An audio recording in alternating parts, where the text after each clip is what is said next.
இளம் தலைமுறை. இளம் தலைமுறைன்னா என்ன? 16 வயது 17 வயது அந்த 20 வயது டீனேஜில் இருக்கிறவங்க மட்டும்தானா? இல்லை.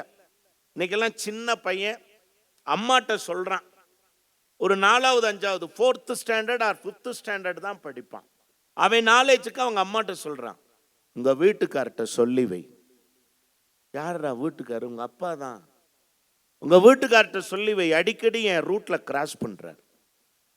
நிறைய கேள்வி எல்லாம் கேட்கிறாரு உங்க வீட்டுக்கார். அதுல ஒரு பையன் கேட்கிறான், எப்படிமா இந்த மனுஷனை நீ கல்யாணம் பண்ணன்னு கேட்கிறான். இவன் அப்பாவை யோசிச்சு பாருங்க. ஆனால் அதே குழந்தை ஒரு 25 வயதை கடந்த பிறகு எந்த தகப்பனை வேடிக்கை நாயகனாக பார்த்தானோ அதே தகப்பனை தன் வாழ்வின் கதாநாயகனாக பார்க்கிற ஒரு சூழ்நிலை உருவாகும். பார்த்திருக்கீங்களா? வாழ்க்கை மாற்றி காட்டுமா இல்லையா? அப்ப சில நேரங்கள்ல அவங்களுடைய போக்கு எப்படி அமைந்திருக்கிறது. இப்ப நான் உங்களுக்கு ஒரு விஷயத்தை முன்கூட்டியே சொல்லணும்னு ஆசைப்படுறேன். இன்னைக்கு எல்லாரும், நான் ஒரே ஒரு கேள்வி கேட்கட்டுமா இந்த சபையில? குழந்தைகளிலிருந்து பெரியவர்கள் வரை இதற்கு நீங்கள் பதில் சொல்லலாம். ஒன்னே ஒன்று என்னன்னா, இந்த மொபைல் போன் இன்னைக்கு அநேகமாக அது பெரும் பேசு பொருளா இருக்கும்னு நினைக்கிறேன் இந்த சபையில. இந்த மொபைல் போன், குறிப்பா இந்த ஸ்மார்ட் போன் வந்த பிறகு நாடு நாசமா போயிடுச்சுன்னு நினைக்கிறவங்க ஒரு கைதட்டல் கொடுங்க பார்ப்போம். மேடம் கைதட்டல, டீ இருக்கு பார்த்துக்கிட்டேன். எனக்கு கைதட்டும் போது படார்னு வந்துருச்சுன்னு வைங்களேன், வடிவேலு மாதிரி வட வச்சே அப்படிங்கிற மாதிரி தட் மோமெண்ட். இப்ப எல்லாரும் கைதட்டினீங்க, மகிழ்ச்சி. ஆனா கைதட்டின அத்தனை பேர்ட்டையும் மொபைல் போன் இருக்கு. கைதட்டின அத்தனை பேர்ட்டையும் இருக்கு. நீங்க சயின்ஸ்ல நமக்கு பெரியவங்க சொல்லி கொடுத்தாங்க, ஒரு செல் உயிரி அப்படின்னா என்னன்னு சொல்லுவாங்க, அமீபா. ஒரு செல் உயிரி. ஆனா இன்னைக்கு மனுஷன் தான் ஒரு செல் உயிரியா மாறிட்டான். எல்லாரும் பாருங்க, இது இல்லாம எங்கேயும் போறதில்லை, எங்கேயும் போறதில்லை. புரிந்தவர்கள் புரிந்து கொள்ளுங்கள், எங்கேயும் போறதில்லை. இன்னும் யோசிச்சு பாருங்க. எல்லாம் நீங்க மனைவி எங்க இருக்கான்னு கூட, அன்னைக்கு ஒருத்தர் சேலம் பேருந்து நிலையத்தில் மனைவியை காணோம்னு கூட பதட்டப்படல, மொபைலை காணோம்னு பஸ்ஸையே ரெண்டாக்கிட்டு, எங்க மொபைல் எங்க மொபைல், யார் பார்த்தா மனைவியை காணோம், வந்துருவாங்க சார், எப்படியும் தேடி பிடிச்சி வந்துருவாங்க. அவ்வளவு பதறாங்க. ஒரு காலத்தில் எல்லாம் தொடர்பு எண்கள், கான்டாக்ட் நம்பர்ஸ் ஞாபகத்தில் இருக்கும் தங்கங்களே, ஞாபகத்தில் இருக்கும். ஆனா இன்னைக்கு கேட்டு பாருங்க, உங்க மனைவி நம்பர் சொல்லுங்க, இருங்க மொபைலை பார்க்கிறேன். உங்க கணவர் நம்பர் சொல்லுங்க, இருங்க மொபைலை பார்க்கிறேன். யோசிச்சு பாருங்க, இப்படி எல்லாம் மாறிவிட்டது. இங்க இருக்கக்கூடிய குழந்தைகளுக்கு நிறைய பெற்றோர்கள் இருந்தா தயவு செய்து ஒன்னே ஒன்று சொல்றேன். எனக்கு தெரிஞ்சு ஒரு பையன்ட்ட தாத்தா சொன்னார், டேய் தம்பி, நம்ம பரம்பரையில யாருமே டாக்டர் இல்லை, நீ டாக்டர் ஆகணும் அப்படின்னா. பாட்டி வந்தா, நீ வக்கீல் ஆகிற, அப்பதான் உன் பங்காளி வீட்டு மேல கேச போட்டு சொத்தெல்லாம் புடுங்க முடியும். ஒன்னும் பெருசா ரியாக்ட் பண்ணல. அவங்க அப்பா வந்தார், நீ கலெக்டர் ஆகிற, ஒன்னும் ரியாக்ட் பண்ணல. டாக்டரு, வக்கீலு, கலெக்டரு. ஒருத்தர் அவங்க வீட்டில் இருந்த பெரியவர் ஒருத்தர் ஓடி வந்து சொன்னார், நீ ஆடிட்டர் ஆகிற அப்படின்னா. இப்படி 4 பேரும் சொன்னதை கேட்டுட்டு சொன்ன, நான் ஒண்ணுமே ஆக மாட்டேன்னா. ஏண்டா ஒண்ணுமே ஆக மாட்டேன்? எப்படி ஒருத்தன் இத்தனை ஆக முடியும்? ஏதாவது ஒண்ணுதான் ஆக முடியும். ஒருத்தனை நீ டாக்டர் ஆகு, நீ வக்கீலாக, நீ இன்ஜினியர் ஆகு, நீ கலெக்டர் ஆகு, நீ ஆடிட்டர் ஆகு. எப்படி sir? how it is possible? இது எப்படி நடைமுறைக்கு சாத்தியம்? அன்பிற்குரிய குழந்தைகளே, நீங்கள் டாக்டர் ஆகுங்கள், நீங்கள் இன்ஜினியர் ஆகுங்கள், நீங்கள் ஆடிட்டர் ஆகுங்கள், நல்ல பேச்சாளர் ஆகுங்கள், நல்ல ஆசிரியர் ஆகுங்கள், நல்ல எழுத்தாளர் ஆகுங்கள். அதையெல்லாம் விட முதலில் இந்த சமூகத்திற்கு நல்ல மனிதனாக மாறுங்கள். இன்றைய தேவை அதுதான். நீங்க நல்ல மனிதனாக இல்லாம நல்ல மருத்துவராக இருக்க முடியாது. கிட்னியை வித்துருவான். உண்மைதானே? ஒரு நல்ல மனிதனா இல்லாதவன் நல்ல பொறியாளரா இருக்க முடியாது. பாலத்தை ரிப்பன்ல தான் கட்டியிருப்பாங்க, ரிப்பனை கட் பண்ணா பாலமே விழுந்துரும். உண்மைதானே? அப்ப பொறியாளராக, மருத்துவராக, இன்னும் எத்தனையோ எத்தனையோ தொழில்குறையவர்களாக இருப்பதை விட முதலில் நல்ல மனிதர்களாக இருக்க வேண்டும். அந்த மனிதர்களாக ஒருவரை மேம்படுத்துவது எது தெரியுமா? உயிருடன் வாழ வேண்டும் என்றால் சுவாசிப்பு முக்கியம், உயர்வுடன் வாழ வேண்டும் என்றால் புத்தக வாசிப்பு முக்கியம் என்பதை மறந்து விடாதீர்கள். ஏன் படிக்கிறோம்? இப்ப எனக்கு ஒரு புத்தகம் கொடுத்துருக்காங்க, மக்கள் கலைஞன் அப்படின்னு போட்டு ஒரு புத்தகம் கொடுத்துருக்காங்க. 2 நாளைக்குள்ள வாசிச்சு முடிக்கலைன்னா எனக்கு தூக்கம் வராது. என்னன்னு புரியுதா உங்களுக்கு? தினசரி 3 வேளை உண்பதை போல, உங்களுக்கு ஒன்னு சொல்றேன், தினசரி 3 வேளை உண்பதை போல இல்ல, ஒரு 10 நிமிடமாவது வாசிக்காமல் நான் தூங்க மாட்டேன் என்று ஒரு வைராக்கியம் எடுங்கள். எனக்கு ஒரு 10 நிமிஷம், அந்த 10 நிமிஷம் ரீடிங் எது தெரியுமா? டெக்ஸ்ட் புக் கிடையாது. அந்த 10 நிமிஷம் ரீடிங்கிறது, 10 நிமிஷம் வாசிப்புங்கிறது டெக்ஸ்ட் புக் கிடையாதுமா. எது? பாடம் சாராத பிற நூல்கள். பாடம் சாராத பிற நூல்கள். நான் இப்படி சொல்றேன், நீங்க எவ்வளவுக்கு எவ்வளவு வாசிக்கிறீர்களோ அவ்வளவுக்கு அவ்வளவு வாழ்க்கையில் உயரப் போகிறீர்கள் என்பதுதான் உண்மை. உங்க எல்லாருக்கும் ஃப்ரெண்ட்ஸ் இருக்காங்களா? எல்லாருக்கும் ஃப்ரெண்ட்ஸ் இருக்காங்க. ஒன்னு சொல்றேன், யார் நல்ல நண்பன் தெரியுமா? ஆபிரகாம் லிங்கன் சொன்னார், யார் நல்ல நண்பன் தெரியுமா? இதுவரை நான் படிக்காத நூலை எவன் எனக்கு பரிசளிக்கிறானோ அவன்தான் என்னுடைய ஆகச்சிறந்த நண்பன் என்று லிங்கன் சொன்னார். இதுவரைக்கும் நான் அந்த நூலை படித்ததே இல்லை. அப்படி ஒரு நூலை எவன் எனக்கு பரிசளிக்கிறானோ அவன் என் வாழ்வின் ஆகச்சிறந்த நண்பன், லிங்கன் சொன்ன வார்த்தை. ஆனா ஒன்னு சொல்றேன், நண்பர்களை விட புத்தகங்கள் மேலானவர்கள். நண்பர்களை விட புத்தகங்கள் மேலானவர்கள். ஆமா, எப்படி? நண்பர்கள் கூட இன்னைக்கு ஒன்று சொல்லுவாங்க, நாளைக்கு ஒன்று சொல்லுவாங்க, மாற்றி பேசுவார்கள். ஆனால் புத்தகங்கள் மாற்றி பேசாத மகத்தான நண்பர்கள். இப்ப தட்டுங்க கையை. புத்தகங்கள் இருக்கணுமா? விளையாட்டு பொருட்கள் வாங்குவது வரையது ஒரு நெருக்கம். ஆனால் புத்தகம், நான் மீண்டும் சொல்லுகிறேன், உங்களை புரட்டி போடக்கூடிய புத்தகங்களை படிங்க. சார் சொன்னார் பாருங்க, வரவேற்புரை பேசினவங்க, 10 ரூபாய்க்கு ஒரு புத்தகமா இருக்கலாம், 100 ரூபாய்க்கு ஒரு புத்தகமா இருக்கலாம். எத்தனை ரூபாய் புத்தகம்ங்கிற முக்கியம் இல்லை, அதில் எவ்வளவு கருத்தூன்றி நீங்கள் படிக்கிறீர்கள் என்பதுதான் முக்கியம். எவ்வளவு கருத்தூன்றி படிக்கிறீர்கள் என்பதுதான் முக்கியம். நான் இப்படி சொல்லி என் முன்னுரைக்கு நான் திரையிட ஆசைப்படுகிறேன். வாழ்த்தும்படியா வருந்தும்படியாங்கிறத அவங்க பேசட்டும். ஏன்னா நான் பேசினேன்னா நடுவரே சொன்னார் இப்படி இருக்கு அப்படின்னு சொல்லுவாங்க. அதனால பொதுவா வாழ்த்தும்படின்னு பேசுறவங்களை நான் பொதுவா இங்கேயே வாழ்த்திடுறேன், வருந்தும்படின்னு பேசுறவங்களையும் நான் வாழ்த்திடுறேன். எல்லாரும் நல்லா பேசுங்க. ஒன்னே ஒன்று, நீங்க நல்லா சாப்பிட்டுட்டு இருக்கீங்கன்னு தெரியுது. பொதுவாக பேச்சாளர் பேசும்போது இப்படி முன்னாடி சாப்பிட்டீங்கன்னா உங்கள் வாயை பார்த்துட்டே இருக்க தோணும். இருந்தாலும் பரவாயில்ல, நீங்கள் சாப்பிட்டு முடிங்கன்னா குளிருக்கு ஏதாவது சாப்பிட்டா தான் நல்லது. அது அங்கெல்லாம் லாலிபாப் வச்சுட்டு ஒரு குழந்தை சாப்பிட்டுக்கிட்டே இருக்கு, அப்படிங்கிற மாதிரி. யாருன்னு பார்க்கக்கூடாது, அவ்வளோதான். இருந்தாலும் பரவாயில்ல, அது ஒரு சந்தோஷம், நல்லா இருக்கட்டுமே அப்படின்ட்டு ஒரு நல்ல சபையை கொடுத்திருக்கிறார்கள். வாழ்த்தும்படி இருக்கிறதா வருந்தும்படி இருக்கிறதா அப்படின்னு கேட்டா, அன்பிற்குரியவர்களே, நான் உங்களுக்கு ஒரே ஒரு செய்தி தான் என்னுடைய முன்னுரையினுடைய நிறைவில். வாழ்த்தும்படியா வருந்தும்படியாங்கிறத இந்த மன்றத்தினுடைய நிறைவில் நாம் பார்க்க இருக்கிறோம். அதற்கு முன்பாக இங்கு இருக்கக்கூடியவர்களை எல்லாம் தனித்தனியாக நான் அறிமுகம் செய்தால் அதில் காலதாமதம் ஏற்படும் என்பதற்காக வாழ்த்தும்படிதான் இருக்கிறது என்கிற அணியினை தொடங்கி பேசுவதற்காக எல்லா பேச்சாளர்களுக்கும் சராசரியாக 5 நிமிடங்கள் மட்டுமே ஒதுக்கப்பட்டிருக்கின்றன. குறித்த நேரத்துக்குள்ள முடிக்கணுங்கிறதுக்காக மணி அடித்தால், சில பேர் மணியால் அடித்தாதான் உட்காருவாங்க, சில பேர் மணி அடித்தாலே உட்காருவாங்க. இவங்க பேச்சாளர்கள் மணி அடித்தாலே அமர்ந்து விடுவார்கள்.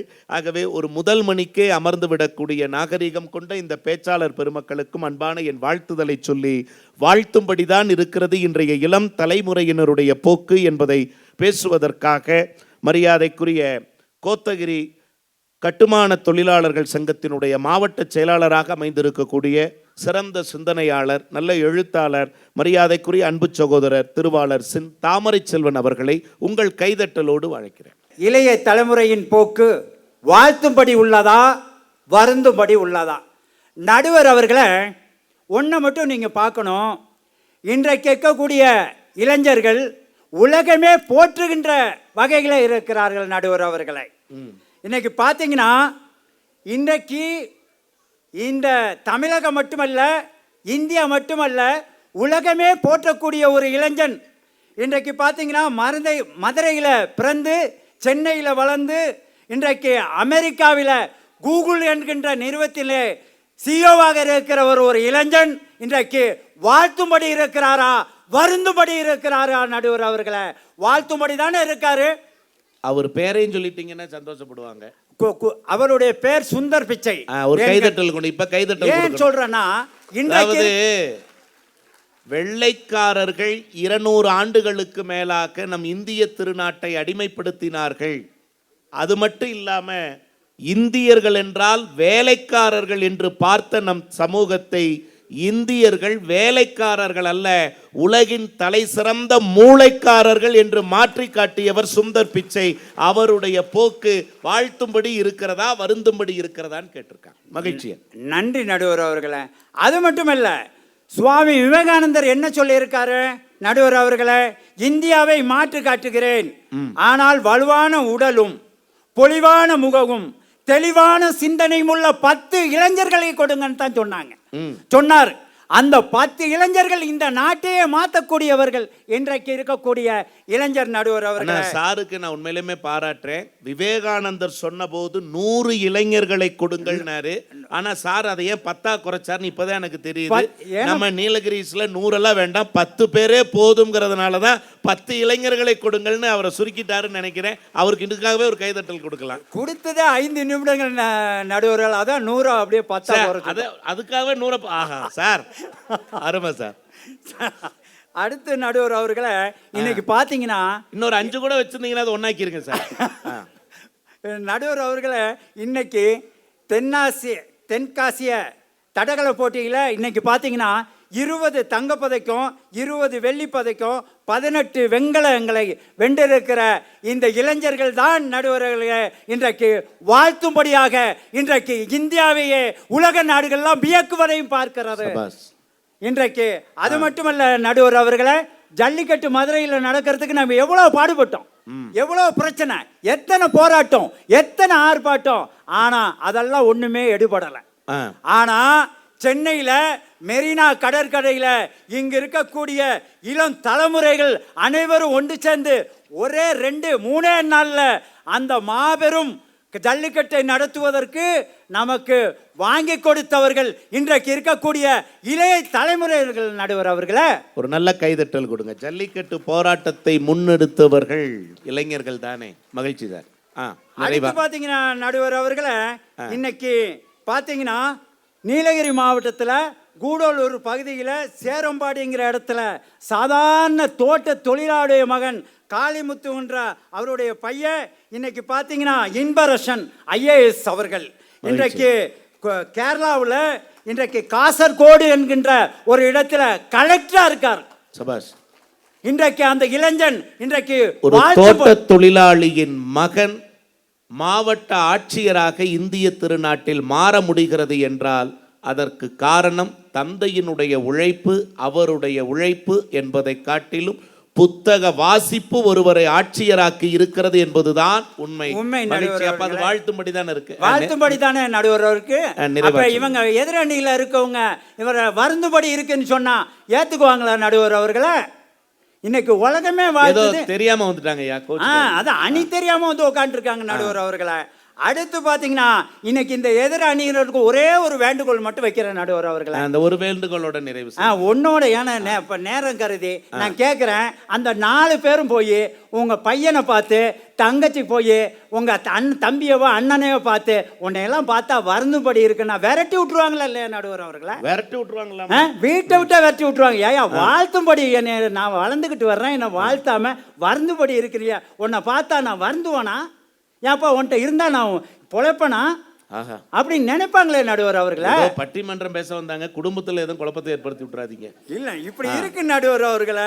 இன்னைக்கு பாத்தீங்கன்னா இன்னைக்கு இருக்கக்கூடிய இளைஞர்கள் எல்லாம் நடுவர் அவர்களை இன்னைக்கு பாத்தீங்கன்னா ராணுவத்துக்கு தன் உயிரை கூட துச்சமா மதித்து ராணுவத்தில் உயிர் போனாலும் பரவாயில்ல, இந்த நாட்டுக்காக இன்றைக்கு உயிரையும் திறப்பதற்கு தயாராக இருக்கக்கூடிய இன்றைக்கு இளைய தலைமுறை நடுவர் அவர்களே, எங்க அந்த நாகராஜ சாரும் பக்கத்தில் இருக்கவரும் போக சொல்லுங்க பார்க்கலாம். ஐயோ சொத்து போயிடும், என் குடும்பம் போயிடும், இப்படி இருக்கிற காலகட்டத்தில் சொத்து போறது குடும்பம் போறது இல்ல, நடந்து போறதுக்குள்ள மத்தவங்க எல்லாம் முன்னாடி முன்னாடி போயிடுவாங்க நடுவர் அவர்களே. ஒண்ணு இருக்குல்ல. ஐயோ இதுல வேற இளைய தலைமுறை பேச வருந்துபடின்னு வந்திருக்காங்களே நடுவர் அவர்களே, இது சாத்தியமா நடுவர் அவர்களே? சார் நான் சார்ட்ட கேட்டு மாவட்ட நூலகத்துறையில கேட்டு அடுத்த வருஷம் எனக்கு பட்டிமன்ற வாய்ப்பு கேட்க கண்டிப்பா நடுவர் நீங்க இருப்பீங்க, மிச்சத்தை அடுத்த வருஷம் பேசிக்கலாம் சார். சரி அடுத்து நடுவர் அவர்களே, அடுத்து நடுவர் சார் ஒரே ஒரு விஷயம் சொல்லி நிறைவு பண்ணுங்க. சொல்றேன், இன்றைக்கு இளைஞர்கள் கடல் கடந்தும் நாடு கடந்தும் வீட்டுக்காகவும் நாட்டுக்காகவும் உழைத்து கொண்டிருக்கிறார்கள் நடுவர் அவர்களே. அது மட்டும் இல்ல, ஒரே ஒரு விஷயத்தை சொல்லி முடிக்கிறேன் நடுவர் அவர்களே. கோத்தகிரியில அரவேன் பகுதியில ஒரு 13 வயது பையன் ஒரு சிறுகதை தொகுப்பு புத்தகத்தை எழுதியிருக்கான். 13 வயசு. கைதட்டல் கொடுங்க. 13 வயசு பையன் ஒரு சிறுகதையை எழுதி இன்றைக்கு மாவட்ட ஆட்சியரால் பாராட்டப்பட்டு இருக்கிறார் நடுவர் அவர்களே. இது நமக்கு வாழ்த்தும்படி உள்ளதா வருந்தும்படி இருக்கிறதா நடுவர் அவர்களே? அதுதான் அடுத்துனா இன்னொன்னு பாத்தீங்கன்னா நடுவர் அவர்களே, முன்னையெல்லாம் பார்த்தா இது ஒண்ணுதான் சொல்றேன் நீங்க. இந்த ஒரே விஷயம் அடுத்து முன்னையெல்லாம் பார்த்தா நம்ம என்ன சொல்லுவாங்கன்னா, பையன் பேருக்கு முன்னாடி நாகராஜ் சார் முன்னாடி பேர் போடுவாரு, நாகராஜ் பிஏ இல்லைன்னா எம்ஏ பிஎல்னு. இன்னைக்கு ஏஜு 8 வரையும் படிச்சிட்டு இருக்காரு நடுவர் அவர்களே. நம்ம மாணவர்கள் A to Z வரைக்கும் படிக்கிறான், Z வேகத்துல படிக்கிறான், Z வேகத்துல படிக்கிறான். அவ்வளவு பேரு சின்னதா இருக்குது, அவ்வளவு படிச்சிருக்கா. அடுத்து பாத்தீங்கன்னா ஒரே விஷயத்தை சொல்லி முடிக்கிறேன் நடுவர். ஒரு விஷயத்தை முதல்ல சொல்லிருங்கய்யா. என்னன்னா, இன்றைக்கு இந்த புத்தக திருவிழாவிலே இன்றைக்கு பார்த்தீங்கன்னா இவெல்லாம் இன்னைக்கு இருக்கிறாங்க. இவர்களெல்லாம் வெறும் காகிதங்கள் அல்ல, இவர்களெல்லாம் ஒரு நாள் பட்டங்களாக பறக்க போகிறார்கள். நாம் அதை பார்க்கத்தான் போகிறோம் என்று சொல்லி இன்றைக்கு இருக்கக்கூடிய மாணவர்களும் இன்றைக்கு மதங்களையும் ஜாதிகளையும் கடந்து இன்றைக்கு ஒன்றாக வாழ்ந்து கொண்டு இருக்கிறார்கள். அவர்களை மாற்றுகிறார்கள் என்று கூறி வாய்ப்புக்கு நன்றி கூறி நிறைவு செய்கிறேன். நன்றி, வணக்கம். அருமையா நல்ல ஒரு கை பத்தாது. இது என்ன அது? நீங்க கை தட்டும் போது இங்க கொஞ்சம் புகையணும், அப்பதான் பேச்சுல சூடு பறக்கும். ஏன்னா வாழ்த்தும்படி உள்ளதேன்னு அழகழகா சான்று காட்டி அமர்ந்திருக்கிறார். உண்மையாகவே ஐயா கொஞ்சம் நேராச்சுன்னு சொல்லி அமர வைப்பதற்கு உள்ளபடியே நான் மனம் வருந்துகிறேன். ஏன்னா நல்லா பேசுறாங்க. நாங்கள்லாம் தொழில்முறை பேச்சாளர்கள், தொலைக்காட்சியில் பேசுகிறோம், மற்ற இடங்களில் பேசுகிறோம். ஆனால் அவங்க தொழில்முறை பேச்சாளர்கள் கிடையாது. ஆனால் ஒரு தொழில்முறை பேச்சாளருக்கான அத்தனை நேர்த்தியோடும் பேசி அவருக்கு ஒரு நல்ல கைதட்டல் கொடுக்கலாம். ரொம்ப நன்றிங்க, சிறப்பாக பேசுனீங்க, வாழ்த்துக்கள். முடிக்கும்போது முடிச்சாரு பாருங்க, அவங்க வெறும் காகிதங்கள் அல்ல, அறிவுலகின் ஆயுதங்களாக மாறுகிறவர்கள் அப்படின்னு ஒரு வார்த்தை சொன்னார் பாருங்க.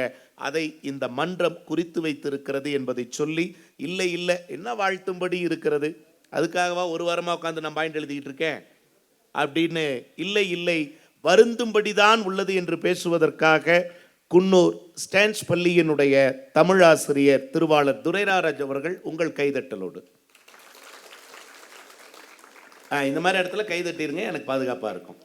இருந்தமிழே உன்னால் இருந்தேன், இமையோர் விருந்து அமிழ்தம் எனினும் வேண்டேன். வணக்கத்திற்குரிய பட்டிமன்றத்தினுடைய நடுவரவர்களே, பாராட்டுதலுக்குரிய பட்டிமன்றத்தினுடைய அங்கத்தினர்களே, புத்தக திருவிழாவை வெகு விமர்சையாக நடத்தி கொண்டிருக்கக்கூடிய மாவட்ட நிர்வாகத்தை சார்ந்த பெரியோர்களே, மாவட்ட சார்பு நீதிபதி அவர்களே, கூடியிருக்கக்கூடிய ஆன்றோர்களே, சான்றோர்களே, எனது அருமை மாணவ செல்வங்களே, உங்கள் அத்துணை பேருக்கும் என்னுடைய முத்தான முதற்கண் வணக்கத்தை தெரிவித்துக் கொண்டு, பட்டிமன்றத்தினுடைய வாதத்திற்காக இன்றைய இளைஞர்களுடைய போக்கு வருந்தத்தக்கதாக இருக்கிறது என்கின்ற தலைப்பில் என்னுடைய வாதத்தை நான் வைக்க ஆசைப்படுகின்றேன். கனம் நடுவர் அவர்களே, எதிரணியினுடைய தலைவர் அவர்கள் வந்தார்கள், விவேகானந்தரை பற்றி குறிப்பிட்டார்கள். நானும் அதே தான் சொல்லுகின்றேன். 100 தன்னலமற்ற இளைஞர்களை தாருங்கள், நாட்டின் சரித்திரத்தை, ஏன் உலகத்தினுடைய சரித்திரத்தையே மாற்றி காட்டுவேன் என்று சொன்னார். 100 இளைஞர்கள் இன்னும் கிடைக்கவில்லை என்பதுதான் எங்களுடைய வருத்தம். பாரதி அழகாக பாடினான், இந்த இளைய பாரதத்தினாய் பாடினார். அதனாலதான் ஐயா இன்னைக்கும் நாம வளர்ச்சி அடையாம இருந்துகிட்டு இருக்கோம்.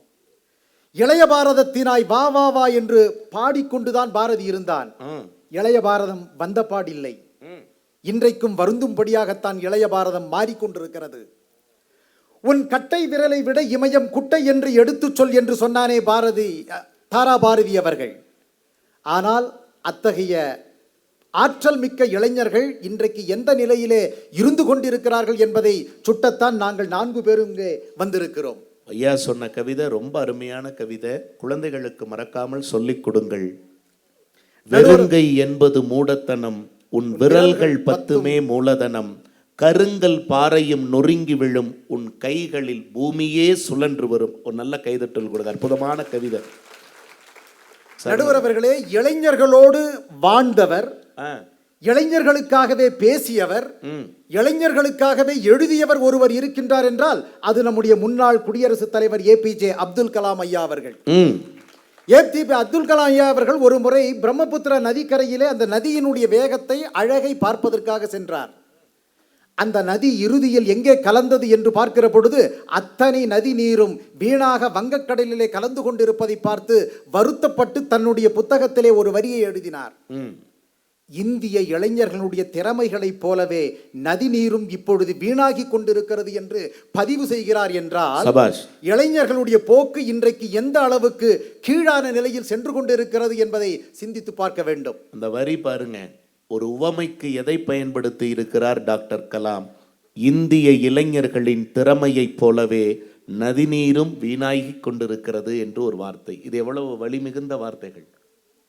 நடுவர் அவர்களே, 14 வயதிலிருந்து 29 வயது வரை இருக்கக்கூடியவர்களைத்தான் ஐநா சபை இளைஞர்கள் என்று வழிவகை செய்திருக்கிறது. அந்த ஐநா சபையிலே ஒரு அழகான கருத்தை அவர்கள் சொல்லியிருக்கிறார்கள். என்னவென்றால், இளைஞர்களினுடைய ஆற்றல் நெறிப்படுத்தவில்லை என்றால் அது முற்றிலும் பயனற்ற ஒன்றாக மாறி இந்த முன்னேறக்கூடிய சமுதாயமும் அழிந்துவிடக்கூடிய சூழ்நிலைக்கு தள்ளப்படும் என்று ஒன்றை பதிவு செய்திருக்கிறார்கள். இன்றைய நிலை அப்படித்தான் இருந்து கொண்டிருக்கிறது.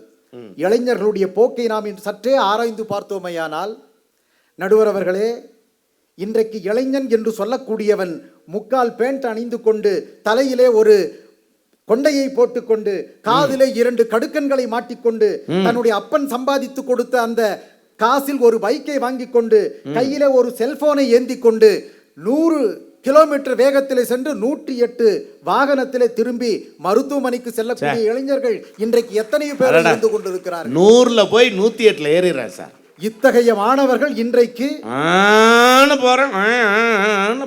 பாட்டும்படியாக இருக்கிறார்களா என்பதை நாம் சிந்தித்து பார்க்க வேண்டும். எனக்கு அந்த இது சொன்னீங்களா சார், இந்த காதுல கடுக்க குடுமி. ஒரு வீட்டில் பொண்ணு பார்க்க வந்தாங்க.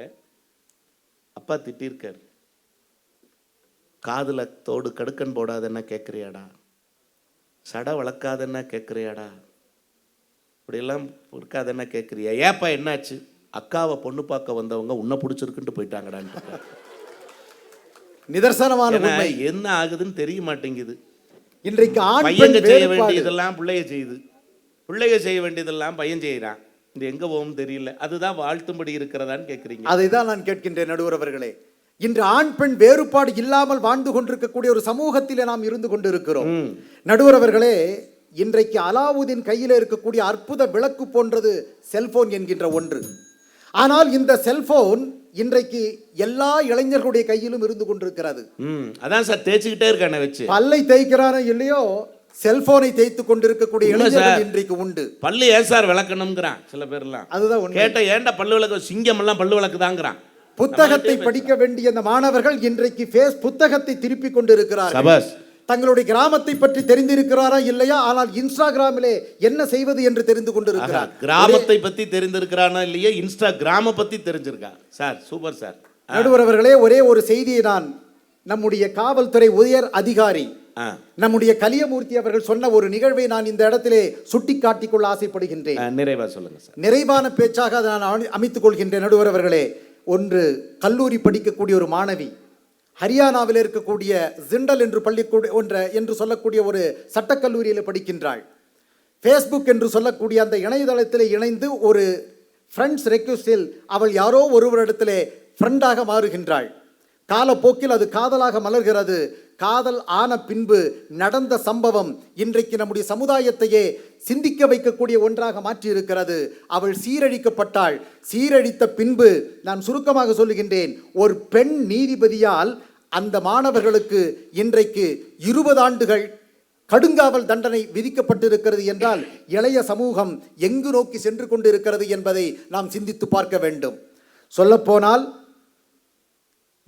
மேதையாக வேண்டியவர்கள் இன்றைக்கு போதையாக அடிமையாகி கொண்டு டாஸ்மாக் கடையிலே இன்றைக்கு தலைக்குப்புற விந்து கெடுக்கிறார்கள் என்றால் இந்த இளைய சமூகம் எங்கே சென்று கொண்டிருக்கிறது? ஒரு வன்முறை கலாச்சாரத்தை இந்த உலகத்தில் கட்டவிட்டு விட்டிருக்கக்கூடியவர்கள் இந்த இளைஞர்கள் என்று சொல்லி, தீபாவளிக்கு வெடிக்கணும்னு கூட பரவாயில்ல, ஆனா யார் குடிக்கணும்னு சொல்லி கொடுத்தாங்கன்னு தெரியல. அது 790 கோடிக்கு வித்திருக்கு. அதுதான் நடுவர் அவர்களே, காந்தி சிலையினுடைய அருகிலே அவர்கள் டாஸ்மாக் கடையை வைத்திருக்கிறார்கள். ஒரு கவிஞன் அற்புதமாக எழுதினான், கண்டிப்பாக எடுக்க வேண்டும் என்று. எடுத்தார்கள் காந்தி சிலையை என்று சொன்னார்கள். நாட்டினுடைய போக்கு அப்படி சென்று கொண்டு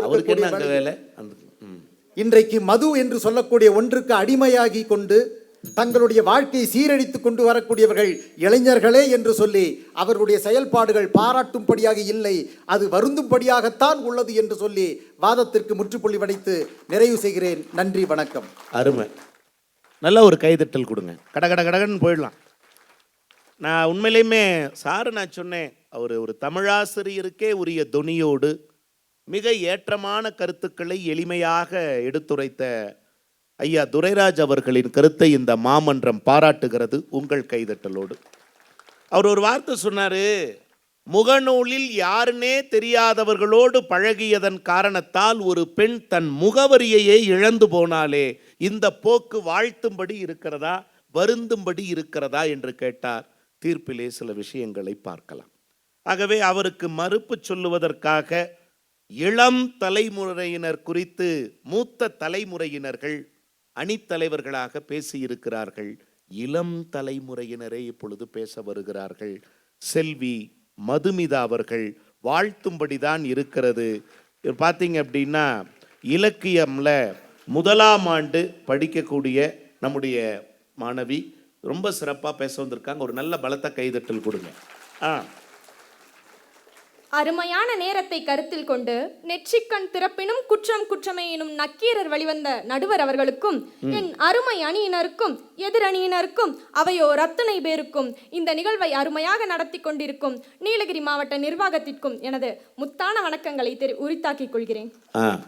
ஐயா, எங்களுக்கு கொடுக்கப்பட்ட தலைப்பு என்னன்னா, இன்றைய இளம் தலைமுறையினரின் போக்கு வாழ்த்துவதற்குரியதா வருந்துவதற்குரியதாங்கிறது. ஐயா, இந்த அவையையே எடுத்துக்கிட்டோம்னா இங்க உட்கார்ந்துருக்கிறதுல 3/4 பங்கு இந்த இளம் தலைமுறையினர் தானே. இந்த 8 நாள் இந்த அவையை நிறைச்சவங்க அவங்க தானே ஐயா. இங்க ஆடியன்ஸா மாஸ்க் காட்டினதே ஸ்டூடெண்ட்ஸ் தான். அப்ப அவங்களுடைய போக்கு வாழ்த்தும்படி இருக்கிறதா வருந்தும்படி அதானமா? ஆமாங்க ஐயா, நான் இருக்கேம்மா, நீ கவலைப்படாத. அதே மாதிரி தான் ஐயா அவர் சொன்னாரு, இன்னும் நல்ல இளைஞர்கள் கிடைக்காதனாலதான் இந்தியா வளர்ச்சியே அடையலன்னு. ஏயா போய் சொல்லணும்? இப்ப பொருளாதாரத்துல 4வது இடத்துல இருக்கிறது நம்ம இந்தியா தானே. அது மட்டுமா, முடி வளர்க்கறத பத்தி சொன்னாரு. இவர் முடிய மட்டும் தானே பாக்குறாரு, அவங்க மண்டைக்குள்ள இருக்க மூளைய பார்த்தா ஏன் முடி தெரிய போகுது? சார், நீங்கள் புறத்தை மட்டும் பார்க்காதீர்கள், அகத்தை பாருங்கள். ஓடவும் முடியாது, ஒளியவும் முடியாது. அது மட்டுமா ஐயா, இந்த காலத்துல பெரிய குற்றச்சாட்டுனா என்ன, இந்த காலத்து இளைஞர்களுக்கு பொறுப்பே இல்லங்கிறது. அந்த காலத்துல 20 வயசு ஆனா போதும் உடனே கல்யாணத்தை பண்ணி வச்சிருவாங்க. கேட்டா பையனுக்கு கால் கட்டாமா, அதுக்கப்புறம் உருப்படியா இருப்பானாமா. ஆனா இந்த காலத்துல ஒரு இளைஞன் குறைந்தபட்சம் ஒரு யூஜி, அதிகபட்சம் ஒரு பிஜி முடிச்சுட்டு அதுக்கப்புறம் 1 வருஷம் போராடி ஒரு வேலையை பிடிச்சி அவங்க அப்பா அம்மா மருத்துவ செலவு பார்த்து அக்கா தங்கச்சிக்கு கல்யாணத்தை பண்ணி வீடை கட்டி காரை வாங்கி எல்லாம் முடிச்சு தனக்கு இன்னொரு பொண்ணை கல்யாணம் பண்ணி வச்சு வாழ வைக்க முடியுமான்னு தெரிஞ்சுக்கிட்டு அதுக்கப்புறம் கல்யாணம் பண்ணி இவன் வாழுவானா? இவன் பொறுப்பு இல்லாதவனா? 20 வயசுல கல்யாணம் பண்ணிட்டு போனா அவன் பொறுப்பானவனா? இதெல்லாம் எந்த ஒரு நியாயம்யா? அடுப்பூதும் உங்களுக்கு உங்க மகனா மகளா? உங்களுக்கு மகனா? இந்த மாதிரி ஒரு மருமக கிடைக்கணும் ஐயா. இல்ல சொல்றேன், சூப்பர்மா. நான் உண்மையா சொல்றேன், இங்க நூலகத்துறையிலிருந்து சார் என்கிட்ட பேசும்போது இவங்க எப்படி பேசுவாங்கன்னு எனக்கு தெரியாது சார். நான் என்ன சொன்னேன், நான் வேணா தொழில்முறை பேச்சாளர்கள் ஒரு 2 பேர் அழைச்சிட்டு வரட்டுமா சார் அப்படின்னேன். இல்லை சார் எங்கள் பகுதியில் இருக்கிறவங்களுக்கு நாங்கள் முன்னுரிமை கொடுக்கணும்னு அவர் சொன்னார். நான் சொன்னதை நான் உண்மையாக்கவே மறுக்கிறேன். இவங்களே போதும் சார் எல்லா பட்டிமன்றத்திலையும் ஜெயிக்கிறதுக்கு. இதுதான் சார் உண்மையாக நல்லா இருக்கு இந்த சபை. இந்த பெருமக்களுக்கு என்னுடைய வாழ்த்துக்கள். பேசுகிறேன் ஐயா. அடுப்போதும் பெண்ணுக்கு படிப்பு எதுக்குன்னு சொல்லிட்டு இருந்த காலம் போய் இப்ப பெண்கள் விமானம் ஓட்டுற வரை வளர்ந்துருக்காங்கன்னா இது வாழ்த்துறதுக்கு உரிய விஷயமா இல்ல வருந்துறதுக்கு உரிய விஷயமா? திருச்சியில 173 பயணிகளோட ஒரு விமானம் புறப்பட்டுச்சுங்க, எல்லாருக்கும் தெரியும். ஆனா அந்த சக்கரம் மேல் நோக்கி பறக்கிற போது உள்ளிழுக்க முடியாம போயிடுச்சு. அப்ப வேற வழி இல்லை, தரையிறக்கணும்னா எரிபொருள் நிரம்பி இருக்கு. என்ன செய்யறது? உடனடியா தரையிறக்கணும்னு வைங்கள, விபத்தாயிடும், விமானம் வெடிக்கிறதுக்கான வாய்ப்பு இருக்கு. அதுல இருக்கிற அத்தனை பேரும் மாண்டு போகக்கூடிய சூழல். என்ன பண்ணாங்க?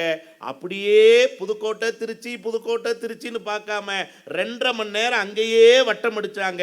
வட்டம் அடிச்சுட்டு பத்திரமா லேண்ட் பண்ணாங்க அந்த விமானத்தை.